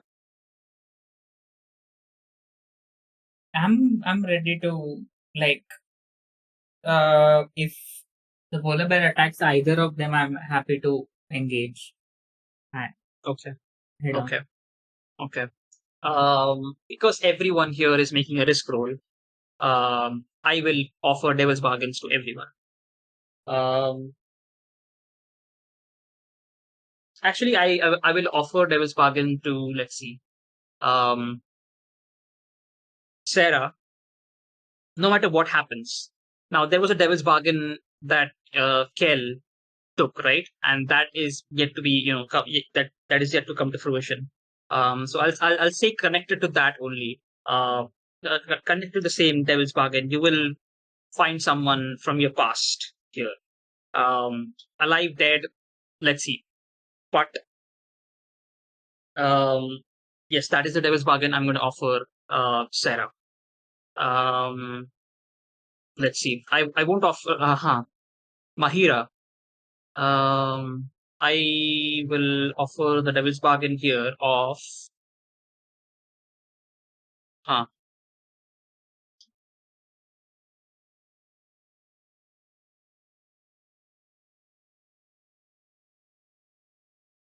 me think about this. I'll get back to you.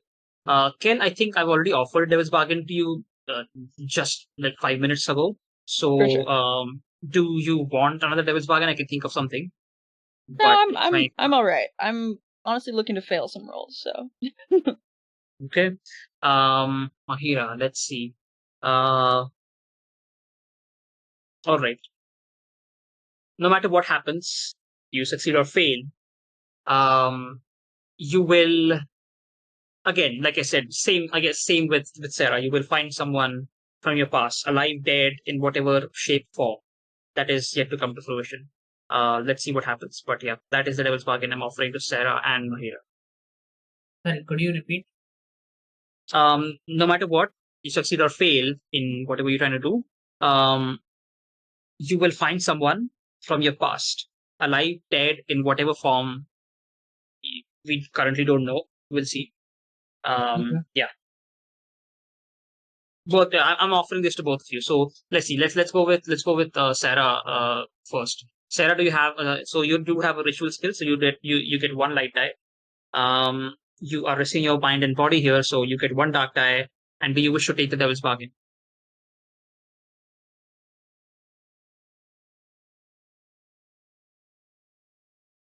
Sarah, are you there? Steve? Yeah, hey, sorry, I got distracted by chat. Yeah, I'll take the devil's bargain. Okay, sure. So that's 2 light, 1 dark die. Right on that. Let's go. It's a risk roll, right? Yes. That's a 5, and a 4. Light 5. Okay. Yeah. Sure. You succeed. And you. How does this ritual work? Describe it to me.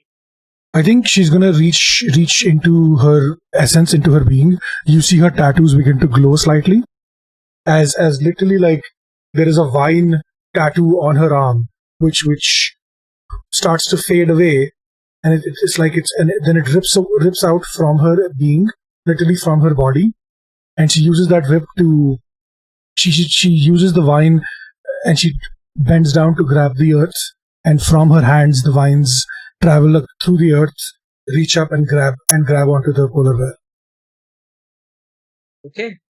So now that the polar bear is bound, I won't ask for a risk roll for everyone here. At this point, you have an opening. You can just run. What do you do? I will absolutely just run. Okay. So you get out of the place, and eventually you reach. You reach another sort of a clearing in the forest. The snow is completely gone, and the same feeling of whimsy and mysticalness is back in the forest. And again, you feel the chaos around you. But as you walk into this clearing, there is there are multiple corpses here, desiccated corpses. They are wearing armor, and their weapons are rusted, and so is their armor. And obviously, their bodies have been rotting here for a while. Even though their bodies have been rotting here, you don't smell it. In fact, the smell is quite inviting. It smells really nice. There are flowers and mushrooms growing on their bodies. This armor, however, Ken, is familiar to you. Uh-oh. This is probably from the unit that I ran away from. Great. I think Kelly's quite shaken by this. but is doing his best not to signal any recognition to the other members of the traveling party, and will do the same thing he did before when they saw bodies, and just kind of, walk on over, rummage through, see if he can find any valuables. Sure. Can you make me a ruin roll? Yes, I can. Actually, Uh, can you wait on that? Sure. As you start rummaging through the corpses, there isn't much here to loot. The weapons have been rusted. Their their armor is also in really bad shape. Although you do know what their armor looks like, so that is something familiar to you.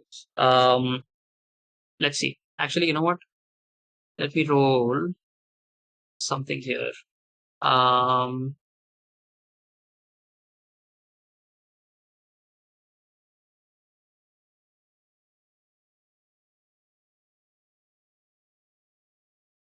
4 and a 5. Okay. Let's see what you find out. Give me 1 second.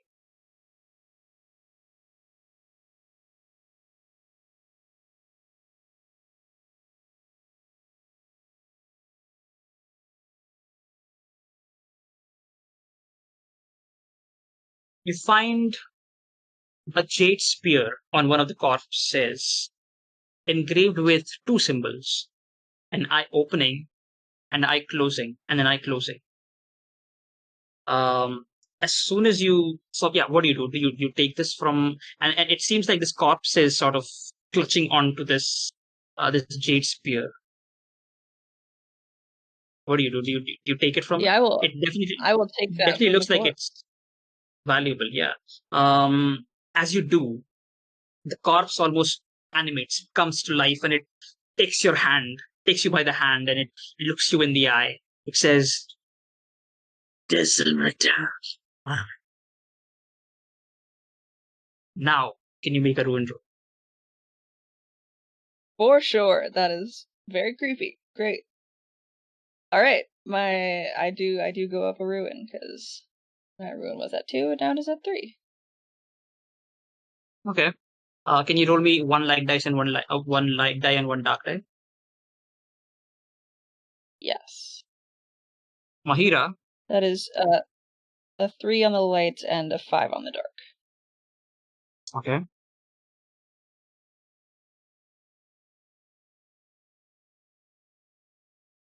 Give me 1 second. Sorry, what was it? The roll? A 3 light, 5 dark. 3 light, 5 dark.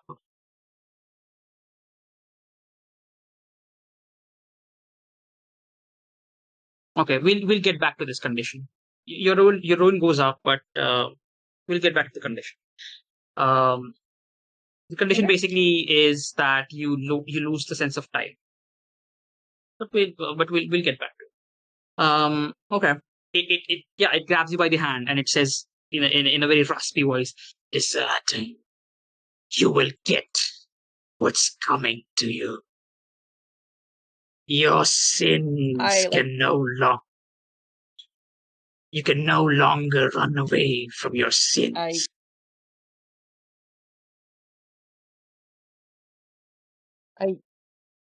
I yelp and jump back in a panic. But I do take this spear with me and I kind of jab at this corpse that's been talking at me with the bottom of the spear. Sure.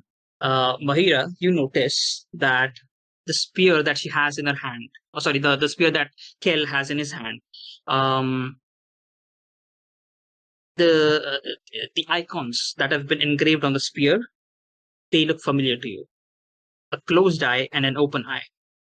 This jade spear, is an artifact pertaining to the Witch of Navas. What do you do?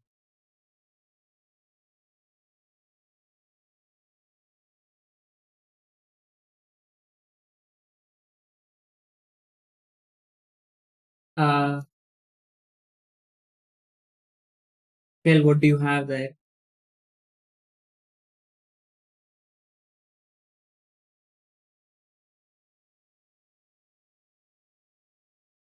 Oh,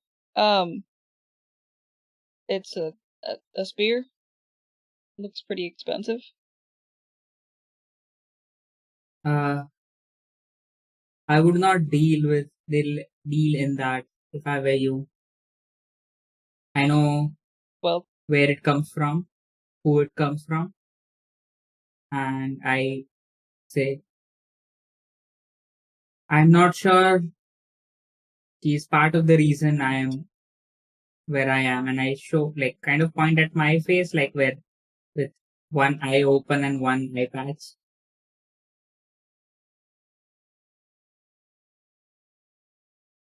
Cal is very, very greedy, and so it says, "Well, you're not me, so this looks very nice, so I'm gonna keep it." You might get beholden to something you don't want to.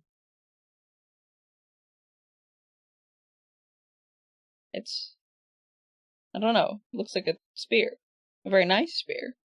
But I think I don't know, the both of you are very afraid. Sarah, as the both of them are having this conversation, you're looking around, and it seems like there was again some sort of conflict here, right? That is pretty apparent to everyone here. You see some bodies impaled on spears on trees and rocks and stuff like that. And looking around, you spot a familiar face, a corpse again. There are flowers and mushrooms growing through it.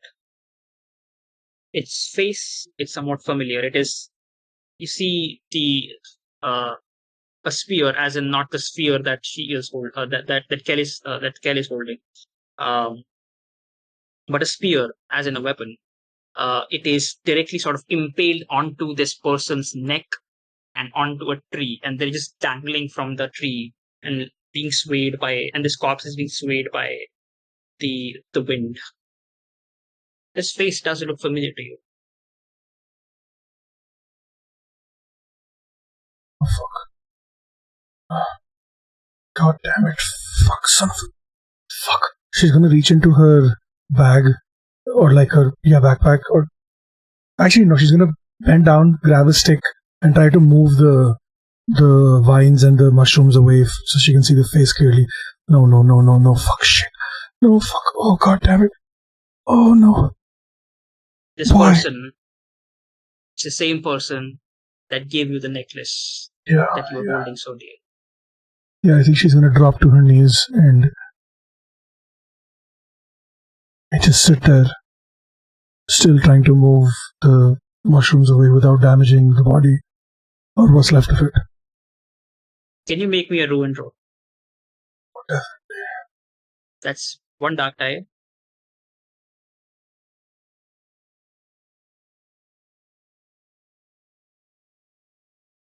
It's 3. My ruin is 3, so... Okay, it doesn't go up. But, yeah, what are you feeling? I think just this deep sense of loss, but also more than that, it is a feeling of what's the word? Closure, almost. Like she's known for a very long time that this person has been dead, and now to actually see the body makes her feel like, okay, this, at least they didn't abandon me. They died. And knowing what happened to them is better than not knowing and then wondering for the rest of my life. Where did you meet them? Where did you meet them? We probably met as kids, I would say, like 5-6 years old at the orphanage. That's when they probably met, and they were sent to the same foster home together. They grew up together till, I would say, 15, 16. When this, we'll call her April, she was older. She turned 18 and she moved out because she legally was not allowed to stay in the same house. And when Sarah turned 18, she tried to look for her, but she couldn't find her. And Okay. she's been looking for her ever since. Okay. Clutching something in her hand, April has a note of paper, a piece of paper in her hand.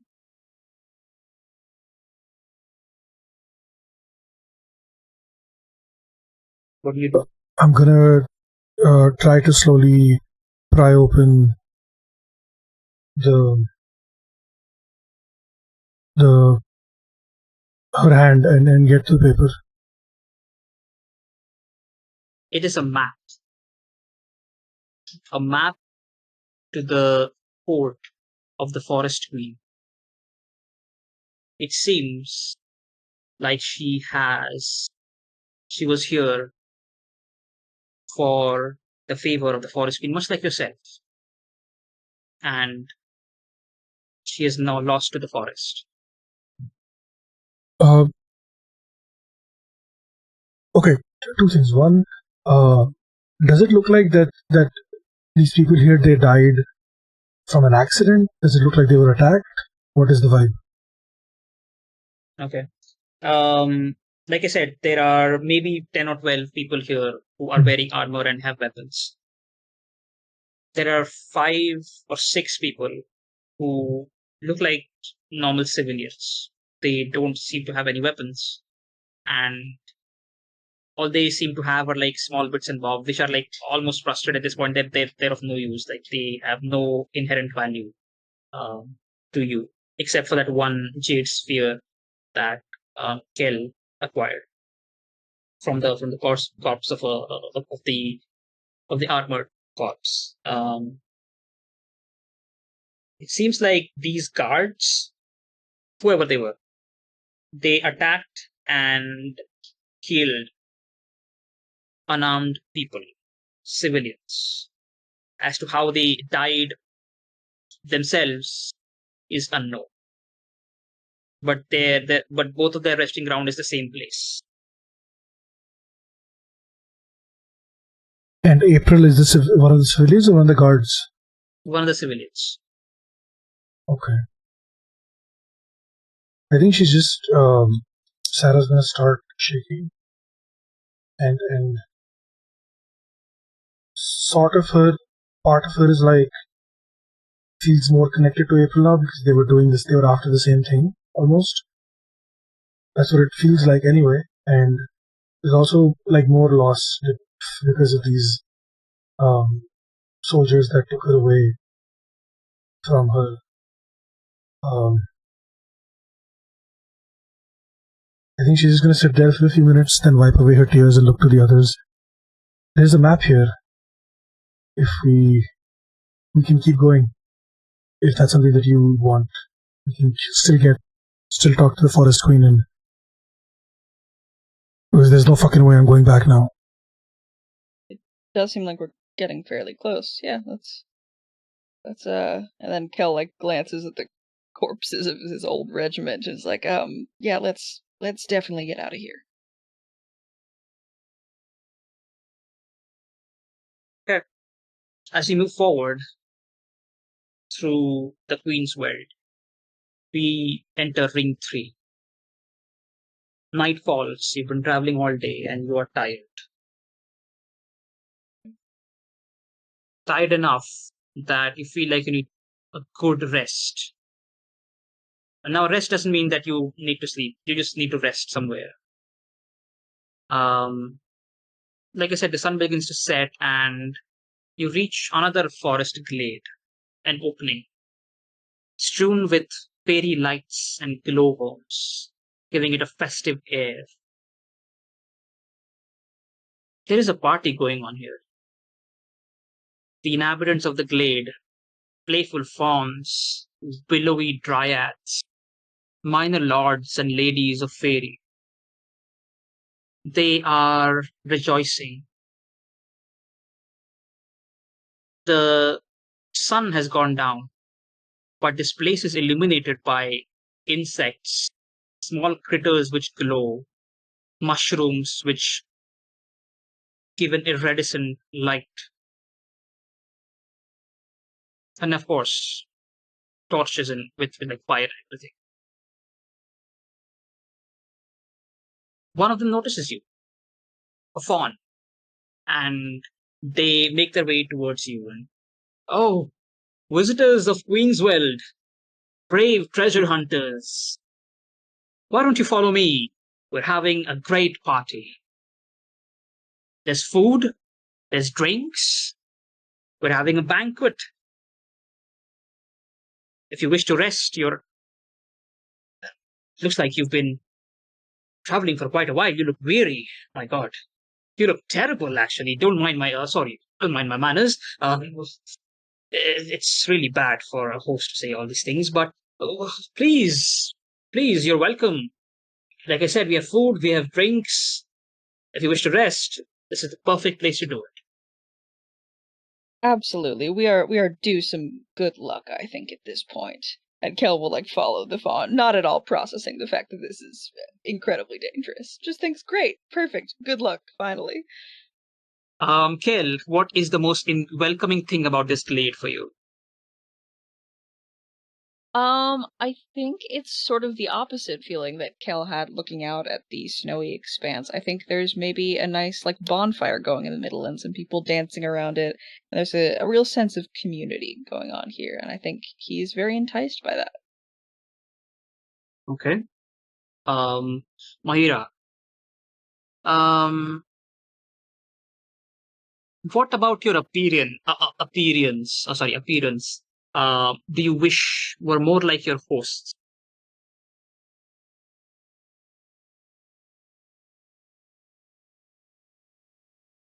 You said a fawn, right? Yes. I mean, there are others here as well. There are elves.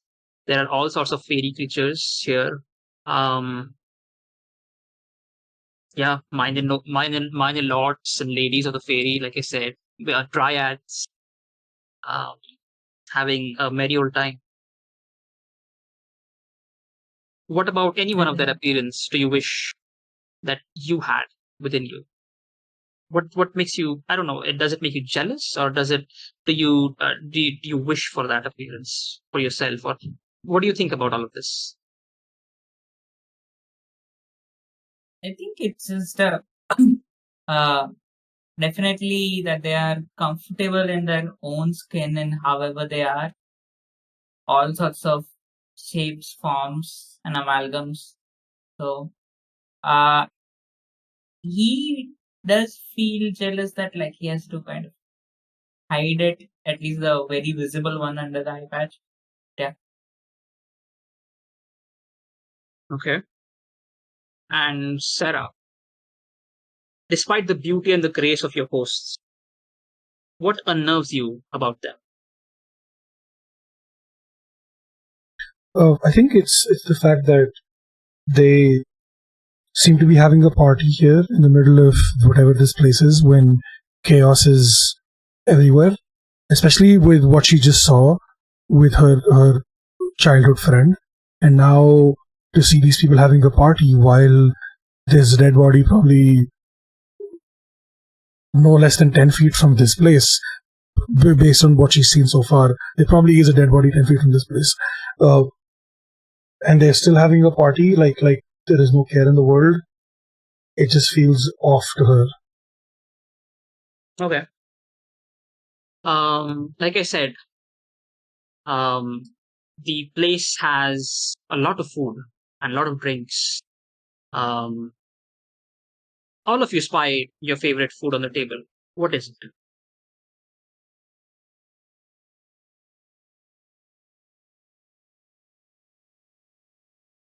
I think it's a nice warm stew.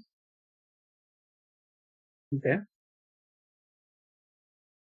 What about Sarah and Mahira?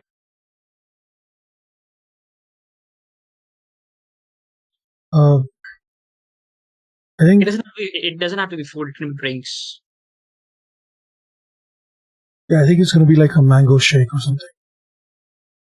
Okay. What about him? I think right now, like it might not be his favorite food, but right now it is. It's like probably like a pork roast. Okay, cool. So your hosts, they invite you to this to dig in, take whatever you want and have a blast. We have drinks, we have food, we have everything. If you wish to dance, everyone here is in a merry mood. So you see some people, some fairy folk dancing as well, like off the corner, and there are some people, there are some fairy who are playing music, harp, um, all sorts of flutes and everything. Um, um, so do you partake in the food and the drinks? Yes, I definitely drink up and eat my fill. Sure. Why don't you make a ruin roll then?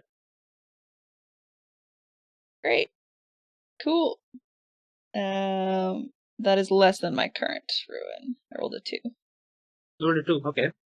Um, sure. Your ruin doesn't go up, but you feel like the meat in the stew is strange. You're not quite sure why,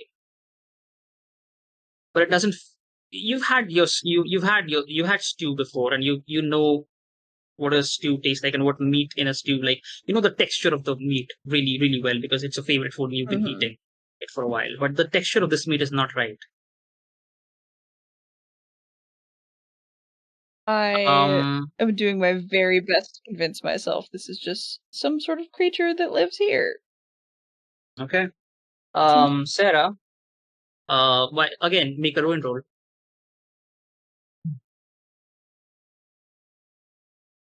It's a 4, so my ruin goes up. Ruin goes up. Okay. You drink your mango shake. Of course, when you inject it, it's yellow in color. Um, but there's a hint of like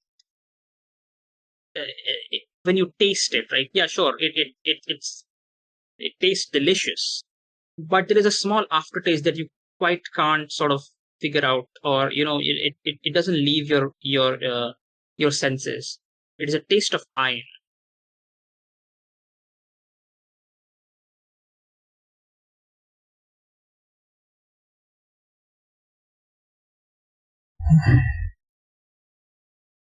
I I think I'm gonna stop drinking it. Just put it to the side. And just reach into my backpack and see if I have any rations. Okay. Mahira, are you also eating the pork stew? I don't think so. I think like this is like uh as much as like he is enticed, it's not a like it's already dead. It's not as enticing.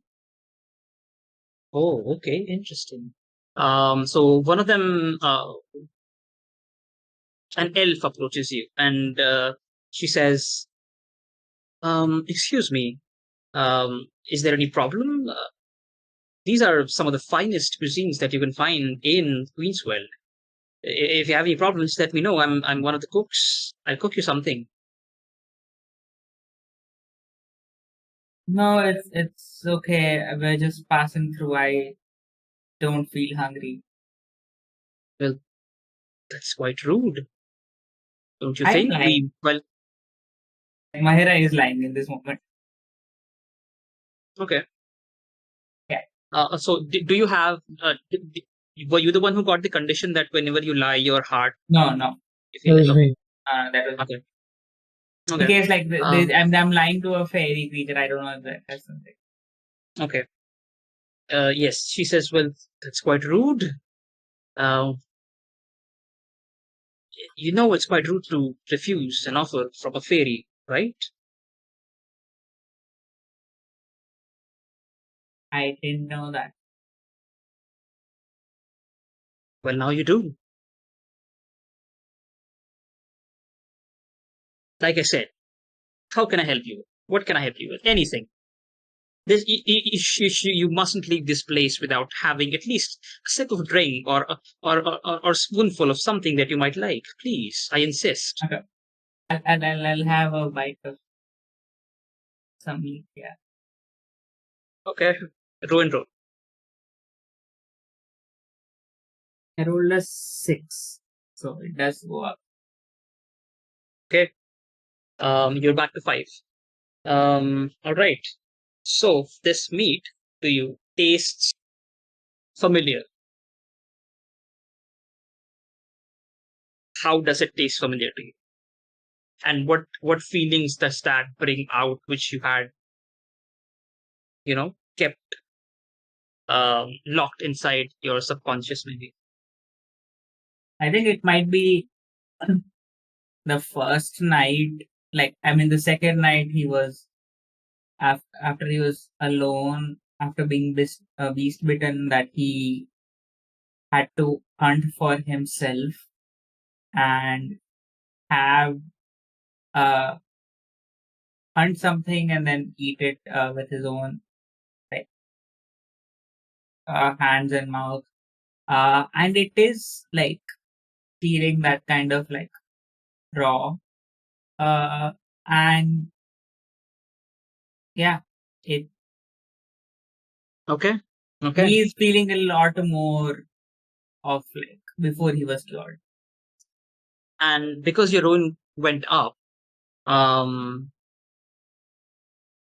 does this change you, physically or mentally? Doesn't matter. I think I'll kind of like the eye patch kind of like starts getting annoying, so he kind of removes it, revealing this like the eyelid is a little scarred, but like then you have like this gray wolfen eye, and I think the rest of his body also starts like hair starts growing, the ear starts becoming pointier, and like slowly, definitely getting a more wolfen shape. Okay. Going back to Sarah, as you open up your own rations, a fawn comes, approaches you and sits beside you. Um, they say, "Well, that's quite rude, isn't it? You're eating your own food by yourself. Mind if I take a bite?" How about and she breaks it and gives it to her. Yeah, sure, of course. Thank you. They take it and eat it, and that's quite stale, actually. It is. Yeah. Is this human food? Define human food. It's not made from humans, but it is made for humans. Well, if it's made for humans, you humans have really, I don't know.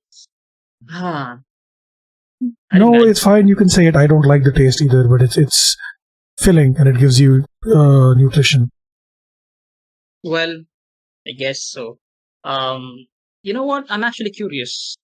Can you tell me something about yourself, about the human world? I've never been to it.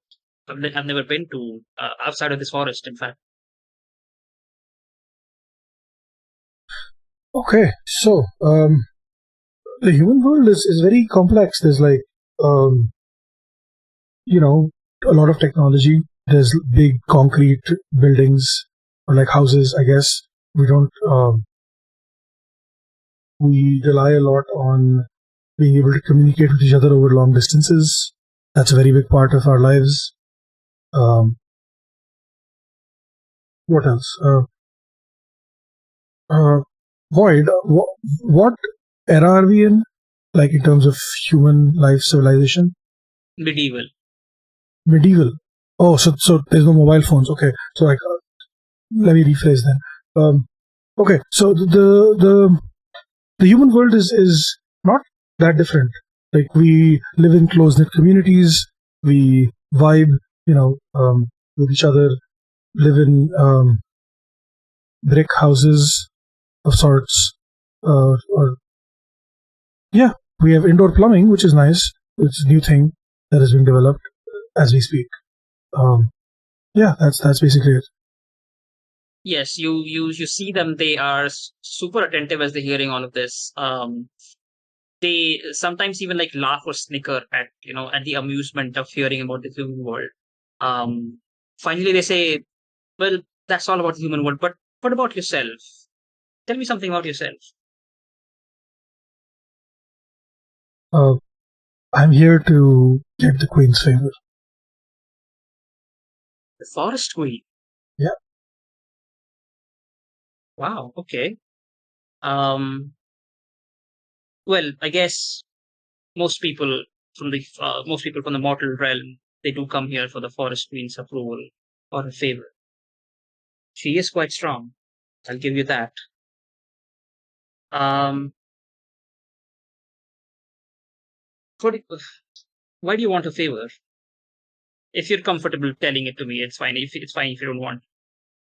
Uh, so I don't know how it works here, but in the human world, there's a lot of issues that people have when they don't have parents or they don't have kids or whatever else. Kids are sent into a home where they grow up together if they don't have families. And I grew up in a home like that, and I want to use the favor to help create a home. Okay, let me rephrase. The home that I grew up in was a horrible place, and I want to make a home for kids that is not horrible and a place that they can actually thrive in. You know? Hmm. Seems like this is terrible. Yeah, it How really do you is. treat? How can humans treat their children like this? No, I've been asking myself that for the last however long I've been alive. Okay, that is quite depressing, actually. But I think what you're doing is admirable, very noble cause. Um, what do you need for it? Do you need material possessions, or do you need the queen's favor to make this place for the kids? How do you I wish to have not figured it accomplish this? out. I haven't figured it out that far yet. Material possessions would be great. If she could help build a place where I could house the kids would be great, but then the upkeep for that place would cost material possessions. So it's a vicious cycle. You all of you have noticed that the Fey hosts are universally alluring and protect in like very fine silks and jewels. The cutlery is extravagantly sculpted and made of precious metals, gold, silver, copper. Uh, Even the plates are carved of rare woods, exquisite artworks that hang from trees like Sylvan Gallery. Well, the fawn says to you, Sarah, if you are in need of something, feel free to take anything from here. That's very kind, but I wouldn't want to take stuff that you would need. But I They sort of appreciate it. is it okay if they and I'm asking this as a GM, is it okay if they like put your hand on your hand? Yeah.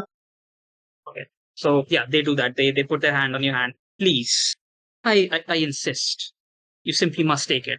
You see, after all of this, they're just mere baubles compared to what the forest queen can provide to us and to you if you gain a favor. You said you will need some material possessions for the upkeep, right? Yeah. Please feel free to take it. Any of this. I really appreciate it. You're too kind. Just trying to help. What's your name?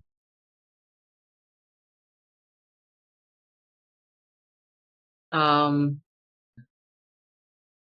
Name's Fern. Huh. Oh fuck! I actually realized. Ashley Johnson is playing Fern, a fawn. Wow. uh, no relation. Or maybe there is. I don't know. All right. So after all this revelry, the night sort of dies down, and I will ask anyone here to again, if you insist, or if you just say that can I take this or can I take that or whatever, if it's a bubble sphere or cutlery, if you show interest in their jewelry and stuff, they will just give it to you. At no What do you- consequence. That is yet to be seen. Yeah, I'm not taking anything. I don't think Kel's that smart. Kel's like, amazing. Thank you for the jewels. I will tuck those in my bag. So kind. Wow. Yes, they sort of pour around you. They crowd around you, and they're like, "Oh yes, take this, take that." They take out one of their rings, and this is actually a marriage ring. Take this as well. Oh, wow. Okay, great. Thank you. And my bag is filling up with all these various jewels. Mahira, what about you? No, I mean, Mahera has already like fallen into a deal with a witch. He's not falling into this, and he doesn't really care about material possessions right now. Like, so I think he just want to move on. Okay. Cool. So, after, like I said, the night dies down. Fern approaches you again, Sarah, and they say, "Well, now that I know that you are here for the Queen's favor, the Queen's palace is not far off now." Um, Yeah, I have a map, but I appreciate it. they sort of look at the map and, oh, that's actually that's that's the wrong way. What? Yes. To get to the Queen's palace, you will need to traverse the domain of the Horn Knight. You will have to impress this knight to get past him and gain his favor to reach the Queen's forest, the Queen's court. How do you guys do it? Oh, we don't have to do anything. We can just, you know, uh, the Horn Knight doesn't. The Horn Knight and his minions, they don't really bother us. We are native to this place, and the Queen is more than happy to see us. But unfortunately, you guys are not. And the Horn Knight is, if not anything, he's very possessive, and he is very determined. He's on a hunt, and he hunts down the intruders, of what he thinks the intruders of this place are. In order to get past him, you will have to earn his favor, impress him somehow. Okay, can you give me any insight on what kind of things he likes?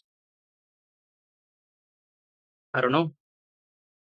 It again, like I said, I've never actually had to do anything uh, with him or regarding him. Right? He never really bothers us. Um, Maybe I don't know if he's hunting. Maybe he a show of strength. Maybe again, when he's hunting you, maybe if you can evade him somehow or something, maybe you will gain his favor. Who knows? Okay. Carol, who do you think will impress him first?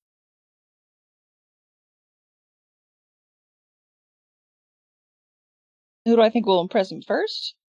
I mean, I don't know. I think I'm very impressive, but we'll see. We'll see. Okay. As you start leaving this place, you keep moving forward in the direction that Fern tells you to, towards the domain of the Horn Knight. Kel, to you, it feels like you've been walking for days now, even though it's just been one day.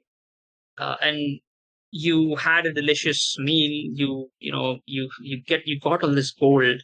You have all these possessions with you,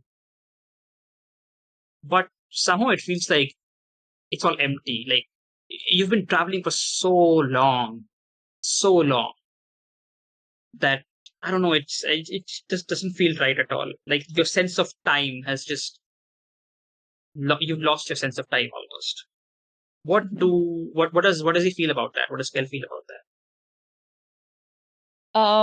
I think a bit of panic because he's, getting hungry again. He's nervous that, there is somewhat of a timetable on his desire in that, every moment he spends here is another moment that his brother is rotting away in prison. And so he's really feeling the weight of that and is in a huge rush to get to the queen. And so I think oftentimes, on this journey, like you guys will stop briefly to rest and you will see Kel just like trudging onwards miserably. He's, I think, taken to using that spear as a bit of a walking stick and he is leaning on it heavily.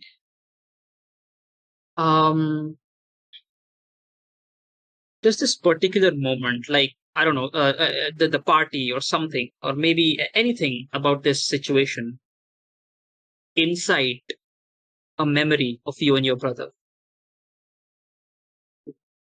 I think it brings back when I was running away from the King's Guard. My brother was the only one who I could trust to not, turn me back in for a reward, and we spent a lot of time together, finding something we could do. And it reminds me of a time where we spent quite a while traveling to a new city where people would not recognize our faces, and we took a long trek, and we were hungry for chunks of it, and it was a very challenging journey, but I remember feeling very close and bonded with my brother. Okay, interesting. All right. Let's keep going. This is the end of the third ring, and as we enter the fourth ring, you enter the domain of the Horned Knight. We're getting closer and closer to the throne, the Forest Queen. The last obstacle between you and the Queen's domain is the territory of the Horned Knight, a powerful, wild, and gorgeous monstrosity. You spot him, actually, stalking the woods, walking like a man, crowned in antlers, entirely naked. You feel, even though it seems like he hasn't noticed you yet, you do feel some eyes on you. But for the moment, um,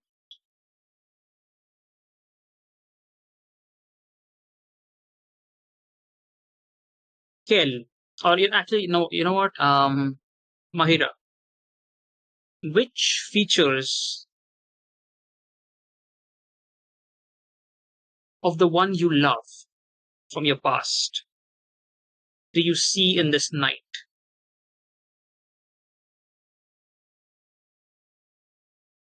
Hmm.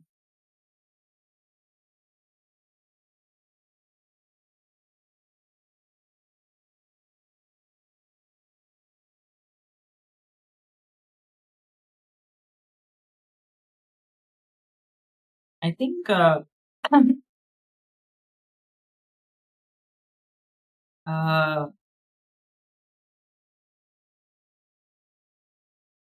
think he has Mahira's previous lover's eyes. Okay, interesting. Okay, sure. Um, Sarah, Yeah. as you as you're looking around, like you do feel like there are some eyes on you. You spot two or three creatures sort of, I don't know, skittering about. They know that you're here. Twisted goblins and warp beasts hiding in the shadows. Which of these hunting beasts terrify you the most? Also, you notice very quick glances with your eyes and with your vision that these creatures, goblins and beasts, they have certain humanoid features. How do you know that it was once a human?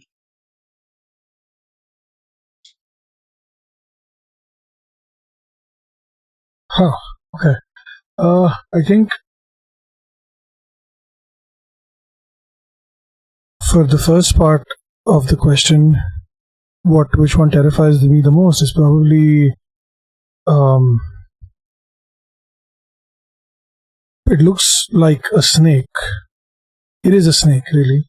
It's like an anaconda-ish big ass snake that is it has a mouth big enough that it can easily eat a human whole, and that terrifies her. And in terms of what looked or like what was once human, I'm thinking like a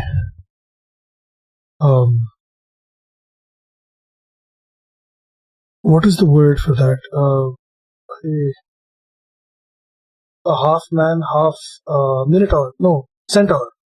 Half man, half Centaur. horse, right? Yeah, centaur. Yeah. Yeah. So it looks it is a centaur. It is literally has the head of a human, and the rest of the body is a horse-ish, and it looks like it's in pain. I think that's what. Okay, interesting. All right. Why don't you make because you're sort of not feeling quite well around the snake beast that you just described. Why don't you make a ruin roll? Glad. It's a 2. I'm okay. Okay. Yes. All right. So what do you do at this point? You know that there are creatures around you, and they seem like they have weapons on them. The horned knight itself is stalking the woods, and sooner or later, the horned knight will find out where you are, where your location is, because these creatures, you can probably guess that they are uh, the horned knight's minions. What do you do?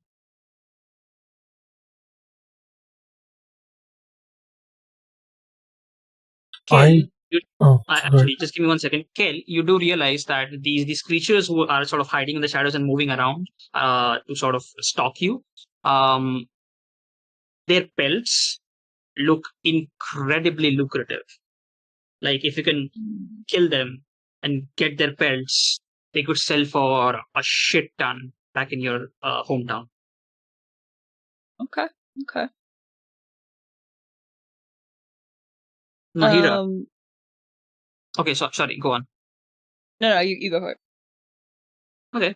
Mahira, you have known this feeling before, but you were on the other side, usually, in your past. There is someone who is controlling these beasts, and they are its minions. And you've known that feeling from your past. It was the witch of Navas which controlled you, much like the Horn Knight controls these beasts. If you gain a favor of the Horned Knight, or do you even want to gain the favor of the Horned Knight, or how does this all this situation makes you feel?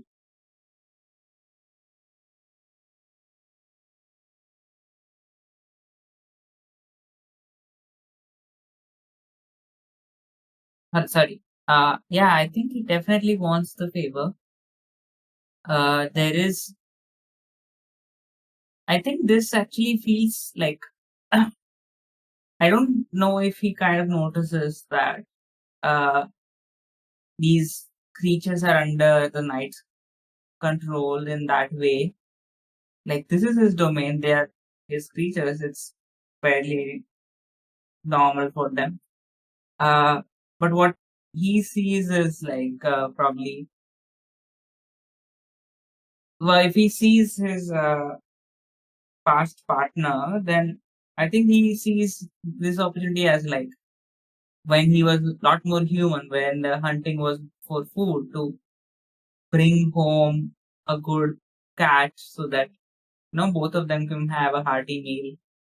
So kind of looking to impress right now, definitely. And you did mention that, well, at least you find that the eyes of this horned knight, they look like your partner in the past. Okay, let's see. At this point, yes, these beasts have been stalking you for a while.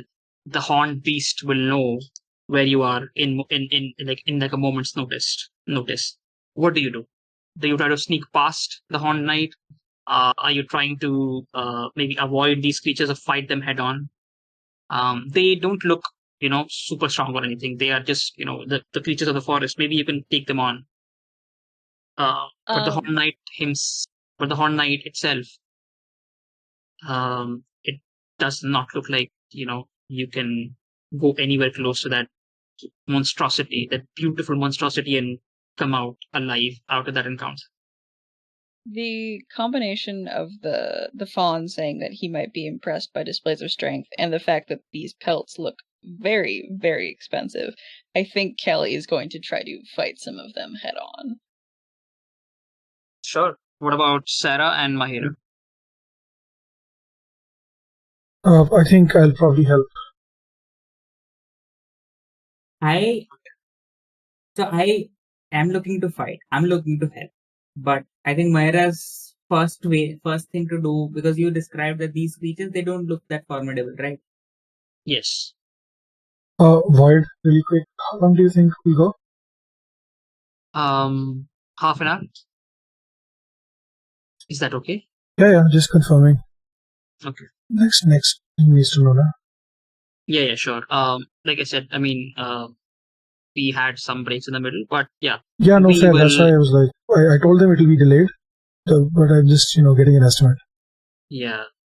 I really hope that we could finish early, but yeah, it's taking some time. But yeah, we're just getting a feel of it. But half an hour, we'll be done.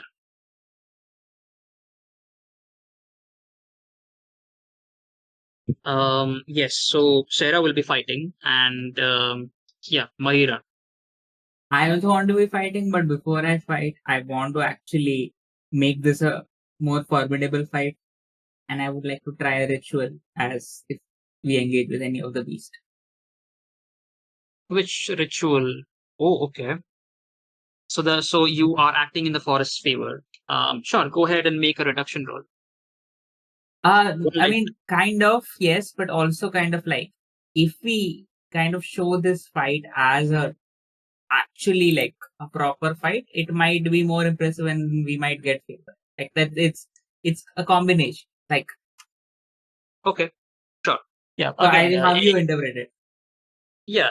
Again, if you're making the fight more formidable, then you are acting in the favor of the forest. So I'll sure go ahead, make a reduction roll. It's a light die, and yeah, just one light.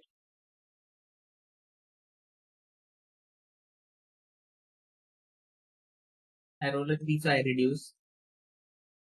Okay, your ruin goes to a 4, and your betrayal goes unnoticed. So you sort of slink around for a bit, and you come across a creature, a goblin perhaps, a fairy goblin, and it tries to get away from you, and it tries to call its companions, but somehow it feels something.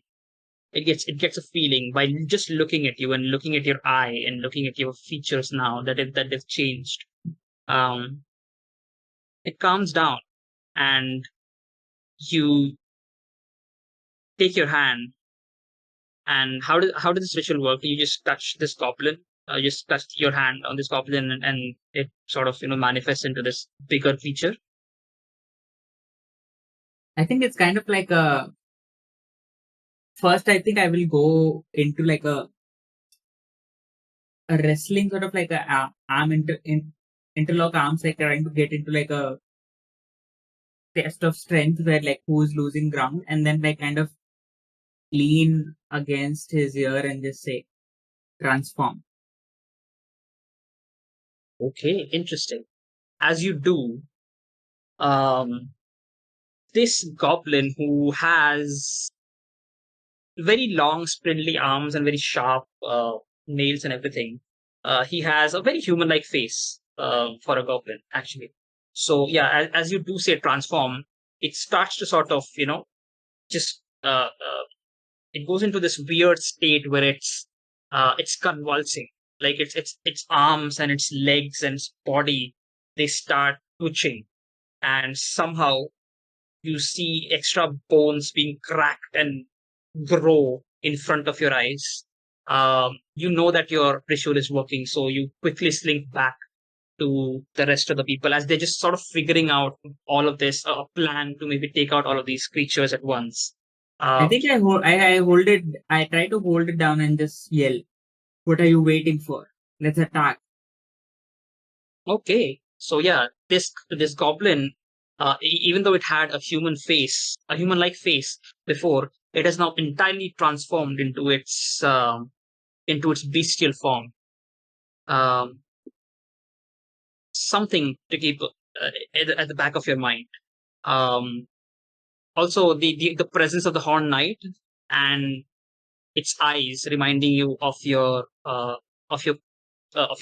previous partner, and this creature turning into its true bestial form. It's, I don't know, you giving into its true nature. I will ask you to make a ruin roll, and I will tell you that it is if something is like sort of tingling behind your brain, like you are maybe something that you sort of buried deep inside your mind in your subconscious is trying to get out. And for that, I'll ask you to make a ruin roll, and then we'll go on to the risk rolls. Okay? So me? Yes, a ruin roll, please. Okay, 6. 6. Your ruin goes up to 5 again. At this point, because you shout out loud, the Horned Knight hears you as well, and it is making its stride towards the rest of you. The creatures come out as you shout, and they are ready to attack. Now, all three of you can make a risk roll and tell me, how do you fight these creatures? Now, there's no initiative turn order. There is no combat in this game. The one thing that you know certainly, and these are the rules of the game, that if you try to fight the Horned Knight or try to incapacitate the Horned Knight, you will die. The rest of the creatures are fair game. Let's go. One by one, Sarah. I want you to make a risk roll. Do you have a skill? Are you using one of your rituals?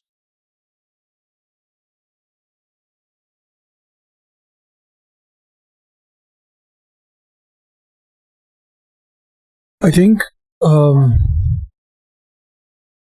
probably gonna use a ritual. I don't have anything else. Actually, before you do, you also like something sort of tingles in the back of your mind. You, I don't know. Let me know if this is okay. Do you feel any sort of empathy for these creatures? You know for a fact that these creatures are maybe or maybe not working on their own will for the Horned Knight. Do you have any amount of empathy for them? So not for all of them, but especially for like those that look like they were transformed against their will. Those for sure. It kind of feels like they're here for his amusement and his entertainment. That's kind of bullshit. Okay, so why don't you make a rule roll there? Because it sort of pertains to your own past, and yeah, something that you are very it's a 2. sensitive about. That is less than your ruin. Okay, so your ruin stays at a 3, I think now, right? It's 4. It's a 4. Okay. All right. So the fight breaks out, and let's go. You're casting a ritual, right? Smite, strike with a spiritual weapon. I guess your spiritual weapons are the vines that you used. In the past with the bear, right? Sure, go ahead. Light die for the skill. A devil's bargain is that no matter what happens, one of the creatures that you crush with your vines will be someone from your past. Do you take that, Devil's Bargain? Sure. Okay, 2 light dice and 1 dark die because you are risking your body here and Yeah. your mind as well. So 2 light, 1 dark. Got a 6 on both the light and the dark. Okay. The forest's rule is that if there's a tie between the dark and the light die, the dark die is always the highest. You Yeah. succeed in incapacitating a lot of these creatures and crushing them with the weight of your vines as you see these vines crawl out of the ground and follow your command. You go into this frenzy almost.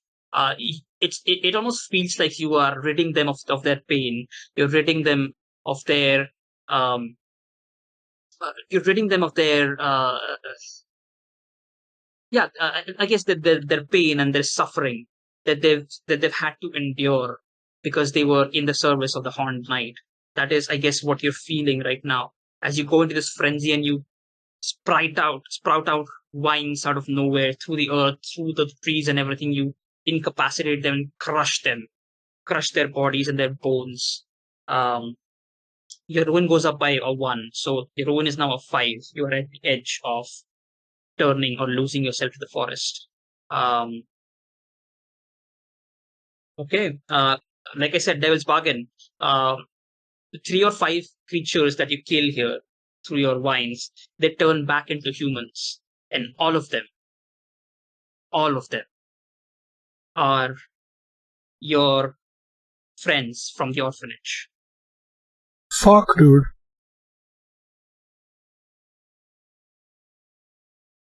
Holy shit. Okay, let's move on to Kel. Kel, you see the Horned Knight approach. He is striding on his feet with his weapon at his hand. He is beautiful. He's magnificent. He is terrifying. What do you do? I have this spear, and I'm gonna try to attack these creatures, and hope that impresses him. I'm trying to do it in like the showiest possible way. Um, I'm like very much using my performance skills here because I'm trying to make it look cool more than anything else. All right. Okay, interesting. Sure. Go ahead. Use your one light die for your skill.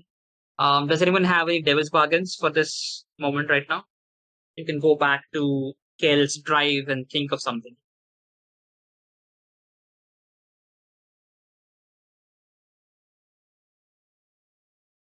If not, I'll suggest a Devil's Bargain. Yeah, same as Sarah. Some of these creatures, regardless of whether you succeed or fail, will turn out to be members of your past members of your regiment. Sure, I'll take that. That's fun. Two light Alright. dice, and 1 dark die, please. Risk roll. All right, that is a light 5. Light 5. Cool. So yeah, the consequence is that yes, you do.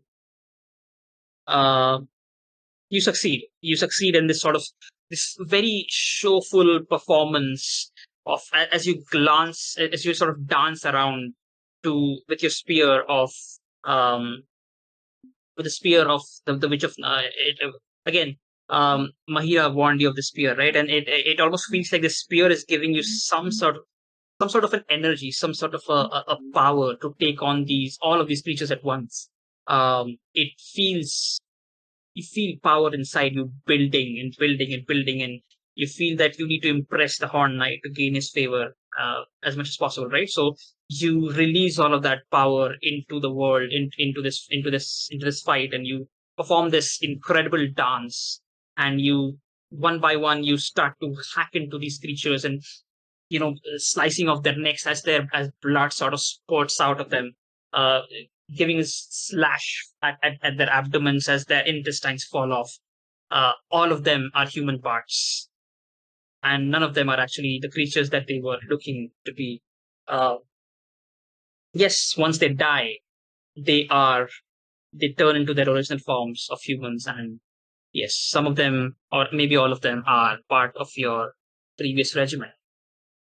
Um, as part of that failure, I would say that the Horned Knight is right beside you. He has strided his way through the thicket of the forest and all the chaos, and he is standing right beside you, towering 10 feet tall, looking at your performance. What he will do, though, is a mystery. We go back to Mahira. You are holding down the incredibly large goblin now, who has lost all sense of its humanity, like you once did. What do you do? Trying to play him down. Risk roll, please.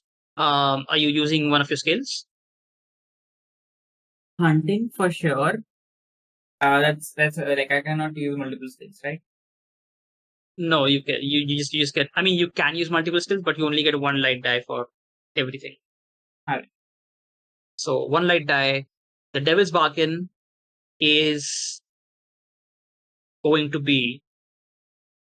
So this is a strange Devil's Bargain, but you know what? We are getting really close to the end, so I'll say this.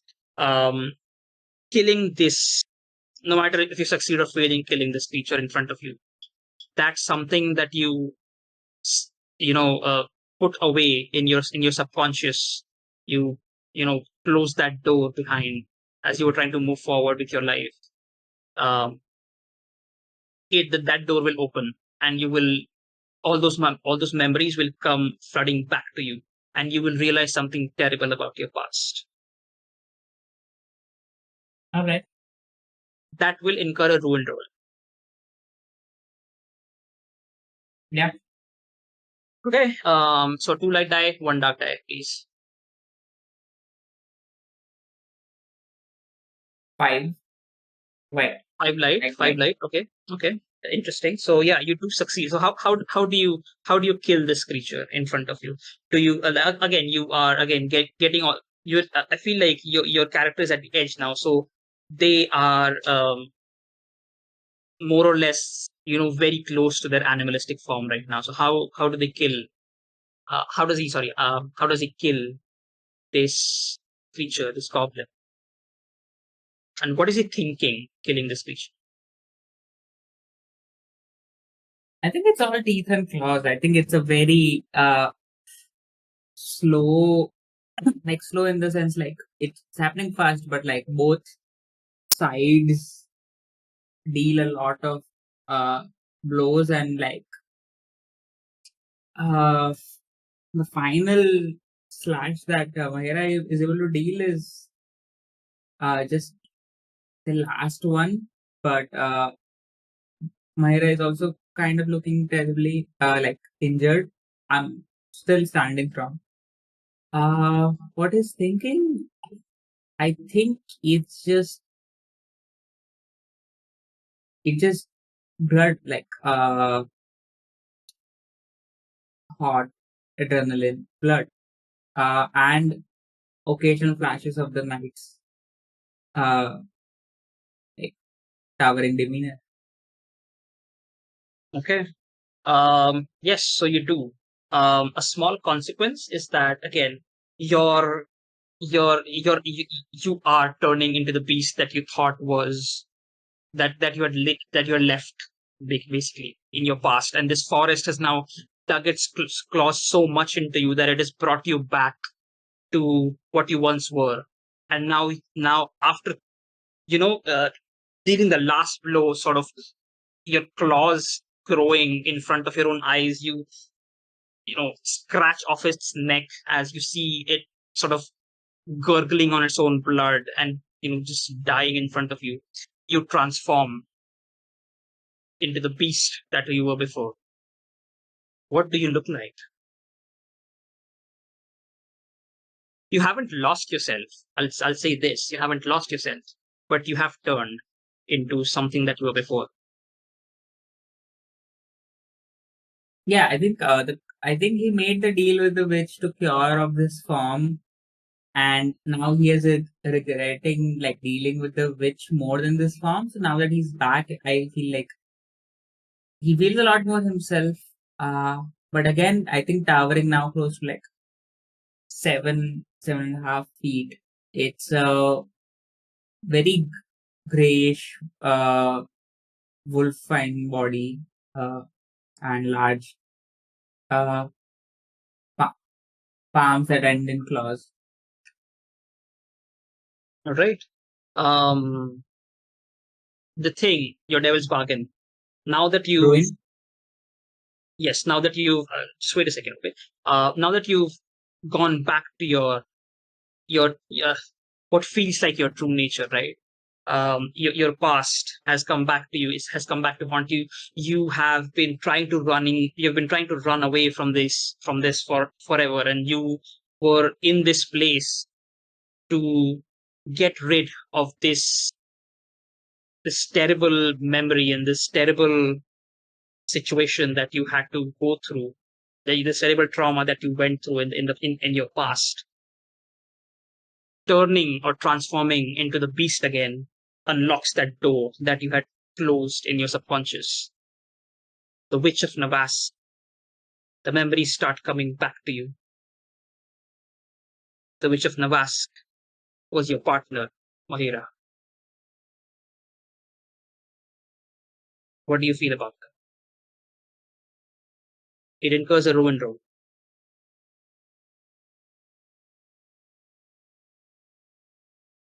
Yeah, I think it's complete like crumbling of like he struggled with like identity. Who is like this is crumbling it completely. Just a complete loss of sense of self of like what was his life. She she was the witch. That means like how far does it go back? Was the beast set on him by her to lead him to this point? How yeah, Sure, yes, why not? that's a ruined roll. That's a ruin roll. I really wish it's a 6. It's a 1. So one, well, it doesn't increase your ruin. Yeah. But yes, you are at the edge, and all of these memories coming back definitely have an effect on you. Let's go back to Kel and Sarah. Sarah and Kel. I mean, Kel, the knight is standing right in front of you, and Sarah as well. As you've sort of done all of this sort of incredible combat maneuvers and everything to kill all of these creatures around you, and the Horned Knight stands in front of you. The Horned Knight's appearance is beautiful. Like I've said, it's magnificent. He is um, the most beautiful creature you've ever seen. But at the same time, he somehow invokes something terrifying, something deep inside you, which you're not quite sure of, actually. Um, just looking at the Horned Knight will incur a ruin roll. So please go ahead and make a ruin roll for me. It's a dark dice, please. 1d6. Oops, I rolled sorry. a 3, so I'm staying annoyingly sane. Same. I Okay, got a 4. okay. Even though this Horned Knight terrifies you, you keep your composure, and this actually impresses him. He speaks to you in a tongue that you're not quite familiar with, but you understand him all the same. He says, "You have passed the trials of the Queen's World. You shall pass through my domain as you gain my favor. The Queen awaits you in her court, but beware,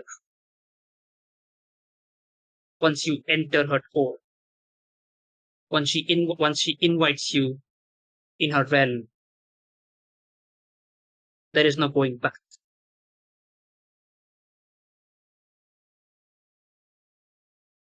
And you see him start to leave very calmly with a very pleasant smile on his face.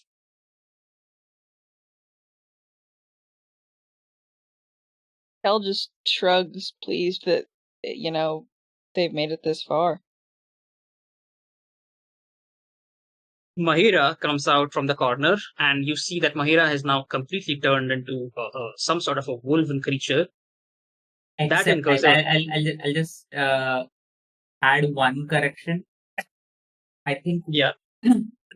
the right eye is still very human, and right now just flooding with tears.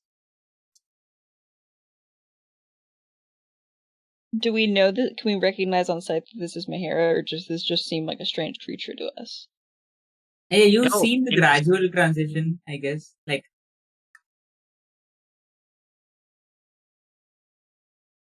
It's up to you.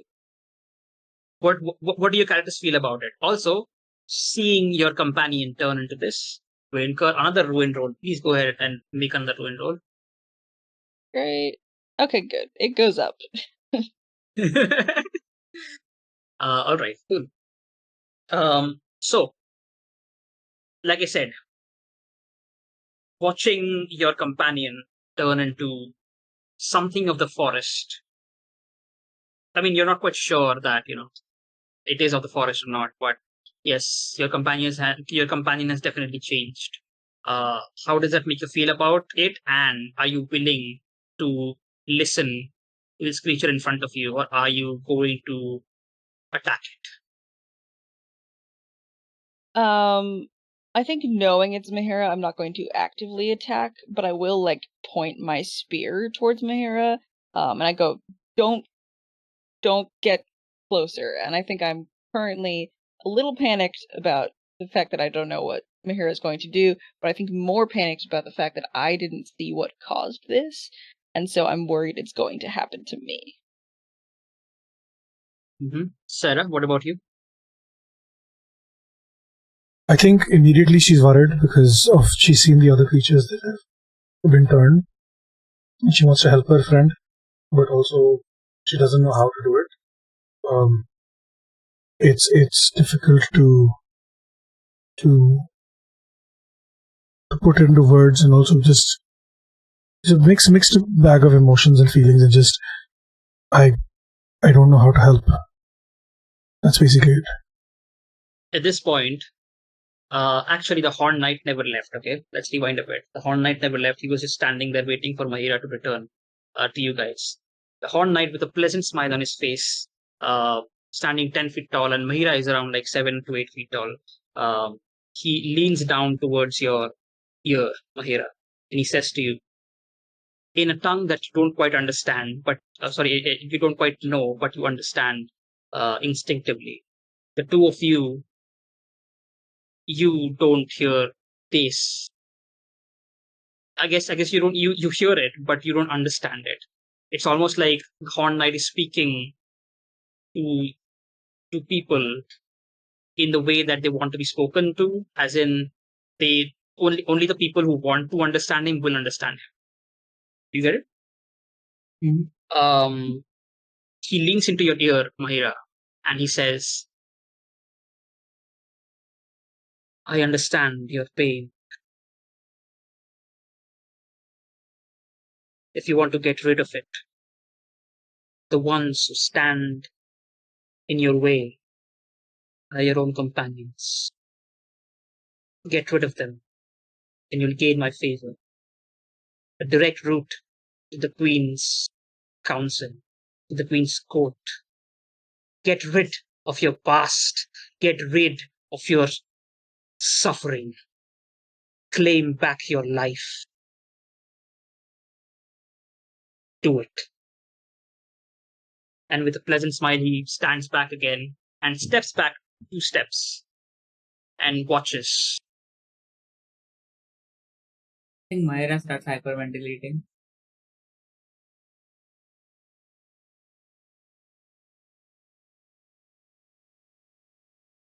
What is Myra doing? Myra starts hyperventilating, gives out a howl in pain, and is going to reach for the spear. I think if you reach for the spear, I'm going to assume you are attacking, and so I will point it at you. Like, you can reach, and you're gonna get the point. Yeah. All right. Whom do you attack, Mahira? You see two people in front of you. I want to destroy the spear. So I am going to try for that. I think Okay. they have an opportunity to attack Mahera before Mahera doesn't can reasonably do any damage to the spear. Okay. So your goal is to destroy the spear and not your companions, which is fine. Which is a good goal to have. Now, because you're trying to actively trying to destroy the spear, I think Kel has it right. So Kel will try to oppose you. So this is going to be an opposed roll. In an opposed roll, in a contest roll, I guess, you take one light die if you have a skill or equipment that makes the contest easier. So both of you get one light die because Mahira, you've been transformed into a beast, and Kel, you have the spear that Mahira is trying to destroy. So take one light die for that. Take a light die for each mark of your of a ruin that you currently have. So Mahira will take 5 light dice. That gives you 6 light dice, Mahira, and I will take Kel will- 4. 4. That gives you 5 light dice. Next thing is to take one dark die for if the contest is inherently dangerous or deadly, which it is. So you take one one dark die for that, and you can take as many dark dice as you want after this. So you can risk everything here. Risk your ruin, risk losing yourself here. We will count all 6s. Yes, in order to succeed, we will compare all the 6s that you get on your light dice. I guess on no, I guess on all of your dice. But if you get 1s on your dark dice, that is for every 1 that you get on your dark die, you incur 1 ruin. I will take 2 extra dark dice just for fun. Okay, so that's And- 6, 5 light dice and 3 dark dice for you, Kel. Yes. And 6 light dice for you, Mahira, and 3 dark dice. Go ahead and make a contest roll. Oh, I rolled so bad, but So okay, we don't have 6s. Let's see. Oh, Mahira. yeah, I get annihilated. Fortunately, none of you rolled 1s, so none of you gain any ruin. Actually, wait, no, what? It says 1 some. Yeah, I guess it's just the number of dice. Okay. All right. So with 3 successes, you, Mahira, are able to take the spear from Kel and sort of gnaw into it and destroy it. But you succeeded on your contest. Kel, you don't take any ruin, but how has this altercation affected you? I mean, I am currently. Kel has never been a fighter, and I think this kind of reverts him to the moment where he ran away from the Kingsguard. Like, the second he felt he was in real mortal danger, he got out of there. And so I think immediately upon losing the one weapon he had, he goes, oh gosh, this is actual real danger.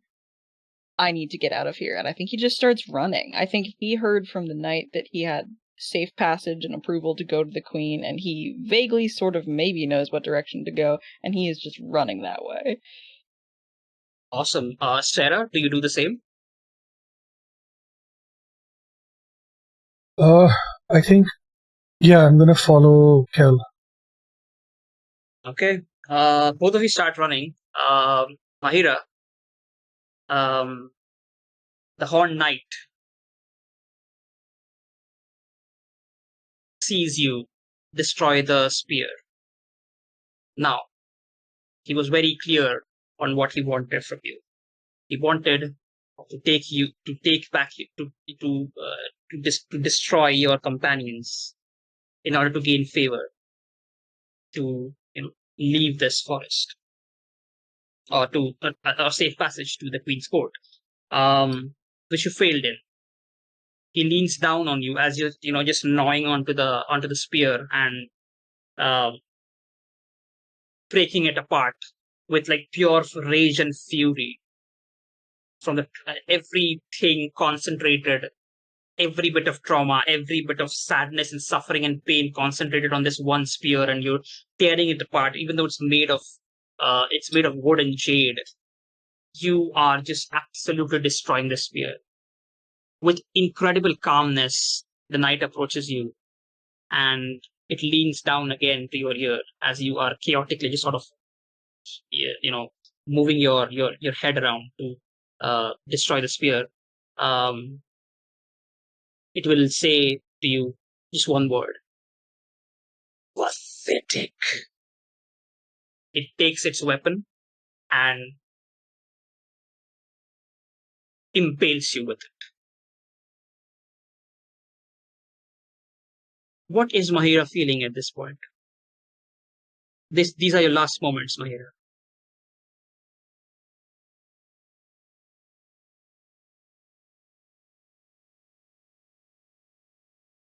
How does I think, Mahira? How does yeah, I Mahira think loses the himself? the impaling blow takes him out of the rage, uh, and just feels like so played, like so, like an animal, kind of captured and like put out for a hunt, uh, and feels like running away, and then realizing that the animal was never in a forest. It was all surrounded by walls. It was always trapped. Uh, and there, that there is this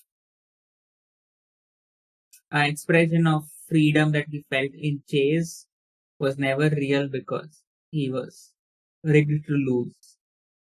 But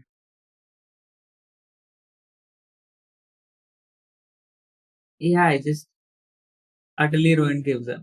I don't think he has anything else to feel. As the spear is impaled into your body, into your chest, your heart is still beating. You realize that you're not dead. The Horn Knight is still leaning towards your ear. After the word pathetic and after the impalement, he says, "You will be a great addition to my army." It is such a shame that while I gave you the chance of forgetting your past, of claiming your life back, fulfilling your dreams, you chose to go back to it. Well, now you're back, beholden to another master. That will be your life for the rest of time, until some other adventurer or treasure seeker, intruder, comes into the forest for the queen's favor, and you are killed ruthlessly by their blade. That is your fate, Mahira. He takes back the spear. You feel your insides healing. You've lost yourself to the forest, Mahira. And you are now a creature who is beholden to the Horned Knight. Much like your past self, who was beholden to the Witch of Navas, not quite able to run away from the pain and the suffering that you're trying to get away from. And that's your end. we go back to the two who survived and made it to the Queen's court. There is a lake in the center of the large clearing, and despite the soft warmth of the sun, a palace made of ice that rises from the lake's center. The palace is exquisite and glitters in the sunlight like diamonds. It is filled with material wealth. Even it's actually overflowing outside of the castle. Material wealth beyond the dreams of mortals. You see a bunch of fairy creatures just roaming about in this place. They are quite shocked to see you, but they acclimate. One of them actually gives you the direction to the Queen's court. Oh, please, if you want to win the Queen's favor, you just have to head straight into the palace. The Queen sits there on her throne. Wonderful. Thank you. And Kel will go in. Yes, as you enter as the gates of this ice castle open to you, the queen, the forest queen, graciously extends her invitation to you. Welcome, residents of the mortal realm. Welcome to my court. To your surprise, there's no one else here. It's just the queen. She sits on a 20-foot large throne. The queen herself is 30-foot large. Incredible size. A beauty that you've never experienced in your life. Or probably never will after this.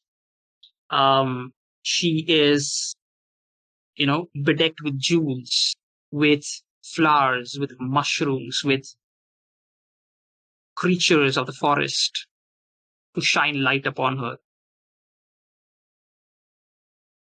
She is tied with vines to the throne itself, but she doesn't seem to mind it at all. In fact, you feel like she's the most free person in this entire forest. Just looking at the queen of the forest will incur a ruin roll. Please go ahead and make that.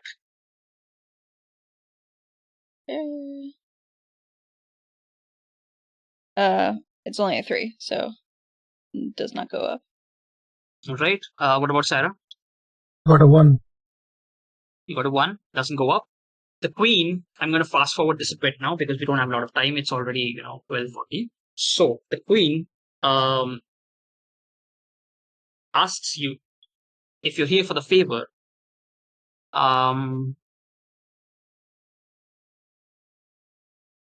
Sorry, just give me 1 second. Yeah. You realize that the queen is no mere monstrosity. The monstrosities serve her. As and like I said, I'm going to fast forward a bit here.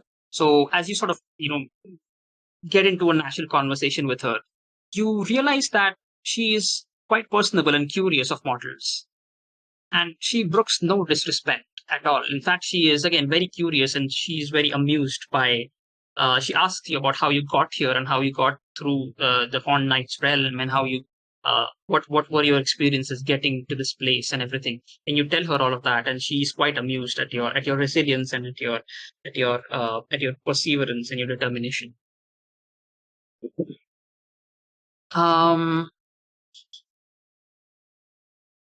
The final thing that she says to you, if you want a favor, she'll give it to you. Anything you wish. All your wishes will come true. The only catch is that she says that she wishes to bestow her love and gifts upon the greatest of her petitioners, and will not hesitate to play, whatever you want her to do for you, whatever wish that you want her to fulfill. But that wish can only be granted to one who is worthy. Only one can be greatest after all. You can only gain my favor. You can only gain my favor if you're the last man or woman standing.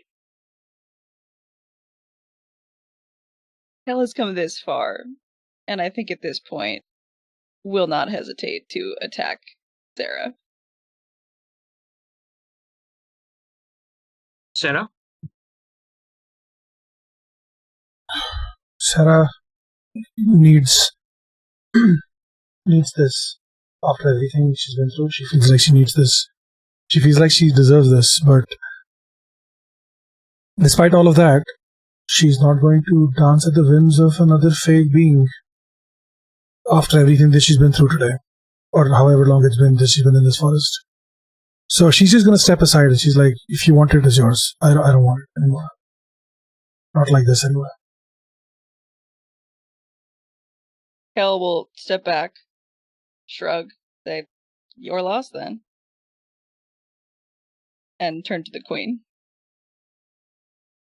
Okay. The queen is quite amused by this outcome. She says that she looks towards Sarah with a quizzical sort of look. She goes back to Kel. Okay, this is interesting. Go ahead. Wish one thing, whatever you want, it shall come true. Please free my brother from prison and grant him happiness.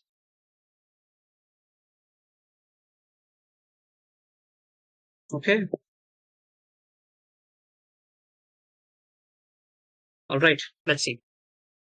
She has this serene look on her face, and you see some light piercing through this ice castle onto you. And yes, it feels like it's all, again, something that you had in the back of your mind. It starts coming back to you. The days that you spend with your brother, the suffering and the pain that you suffered together. All of it is coming back. And the moment that your brother was, imprisoned. But that prison, you realize, is your own mind.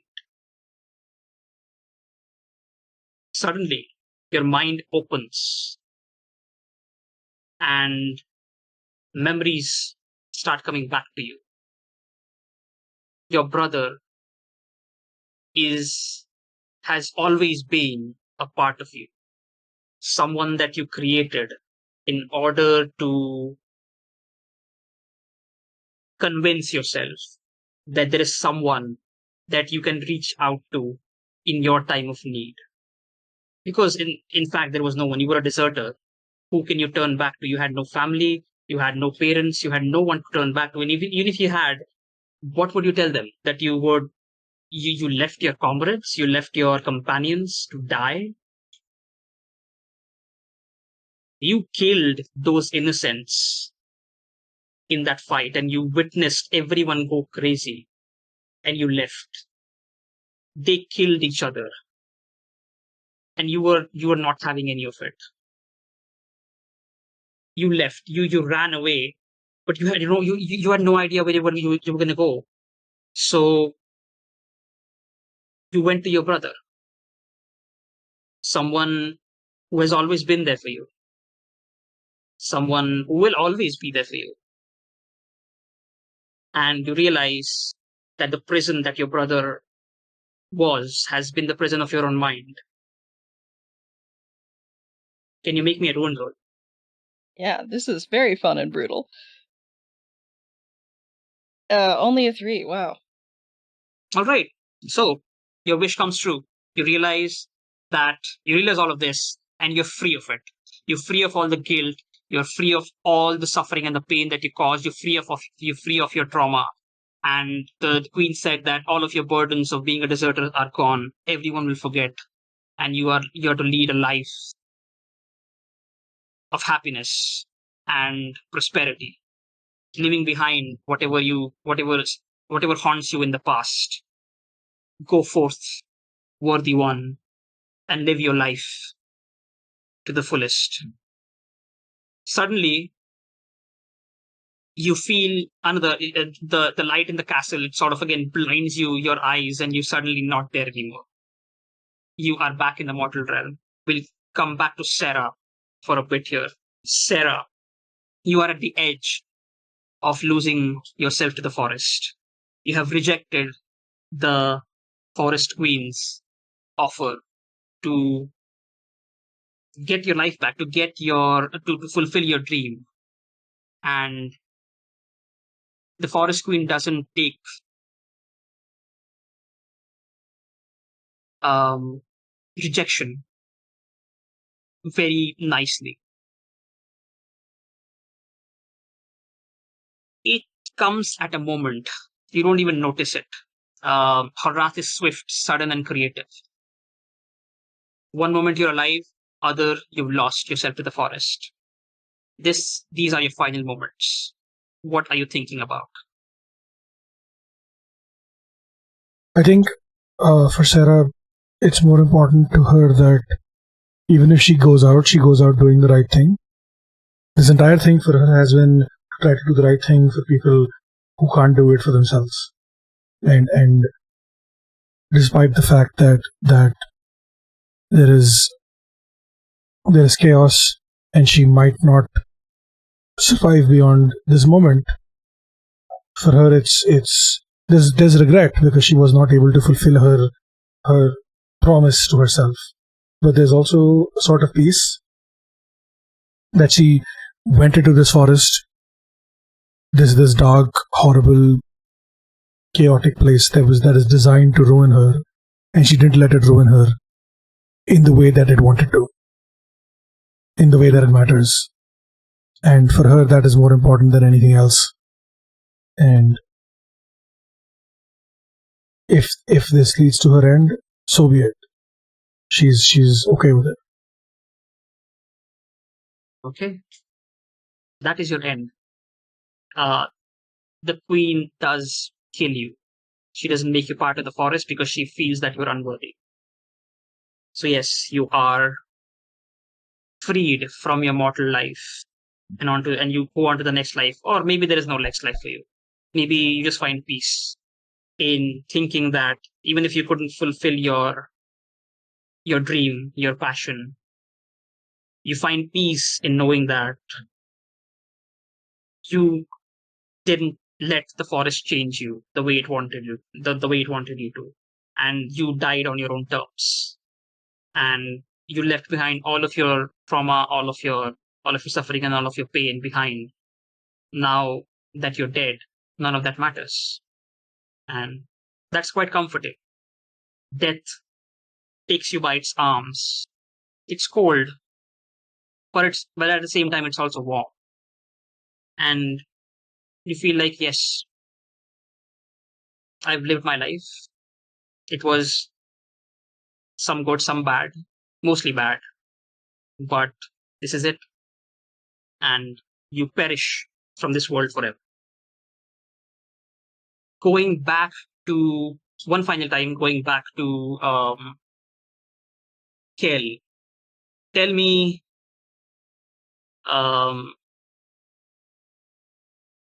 okay, so tell me, so give yourself an epilogue, Kel.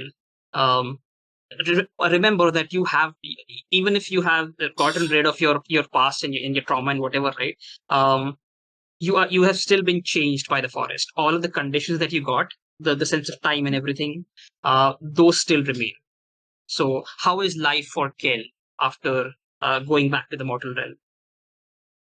In a way, Kel has everything that he wanted. He has all these riches, he's free of his guilt of what he did with the desertion, but he's not at all free of the guilt he now has of what he did to get the favor. He remembers and thinks that Sarah surely must be dead.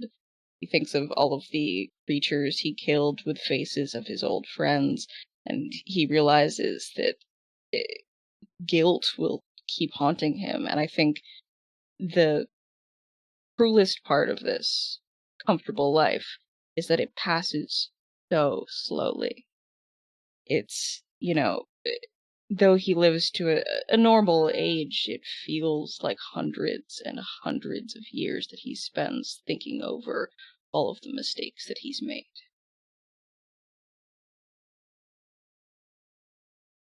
Wow. Okay. Perfect. And that was the end of our. I'm so sorry, Steve. It went on for too long, but yeah, that was the end of our small incursion. Forest, throne of the Forest Queen. This was Trophy Dark, and I hope you all enjoyed this session. Thank you so much for all the donations. We really appreciate it. Um, Thank you so much for being here. Thank you to all the players. You guys were amazing. This was a really nice story that we made, that we sort of created, and I will remember it for as long as I can. Thank you, Void. Yeah. One final thing. Let us sort of do our outros. Again, my name is Void. You can find me on Twitter at Hachi's Void. You can also find me on the Pantsless Table Discord. I'm not very active on Twitter, but you can find me on the Pantsless Table Discord. Yeah, and my Discord tag is Inarticulate Void. If you want to reach out, feel free to do so. My DMs are open. Yeah, that's it. Please, everyone else, go ahead and give it outros. And yeah, we have to make time for the other plays as well, the other game as well. So I'll go quick. I'm Louisa Blatt on Twitter. Follow me there for voice acting. I write songs. My band's coming out with a new single shortly.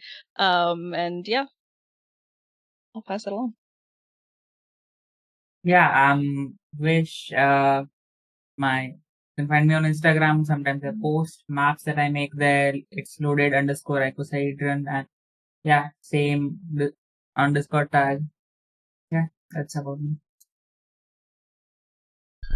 All right, this has been fantastic. I'm Steve, also known as Sassy Pants. I run Pantsless Tables, and I do a bunch of other things. And yeah. Hello, Steve. Nice seeing you here. Yeah, you too. This is great. Holy shit! What are the odds? What are the odds? All right. Look at us. This is great. This has been fantastic, Void. Thank you for agreeing to do this. Vish, Louisa, thank you for being fantastic players to play off of. I had so much fun. This is. I promised that I would be doing one big reveal at the end of every game. Since we've hit $700 and I don't have 7 milestones, but that's separate.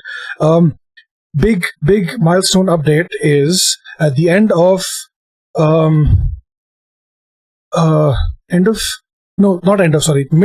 end July. Basically, we are starting a new D&D 5e campaign, DM'd by Tan, who was the DM for the previous game, and it's going to be a full campaign from level 1 to level 20, and it's what is it? It's a continuation of a 4-episode miniseries that we did back in March, called The Onrush. So yeah, that's the exciting new update for that. Anyway, thank you all for doing this. I really appreciate it. We're going to be holding opening casting calls for a bunch of new games and other things happening soon. And I would love to have you on as players or DMs or anything else in between. Maybe we do podcast stuff eventually when I can pull my head out of my. Anyway, all right, yeah, that's basically it. Yes, thank you again. I will let you go. Feel free to use this space to decompress, vibe, anything else you'd like to do. But I have to go join the next game, unfortunately. So I will be there. Bye. Bye-bye. Thank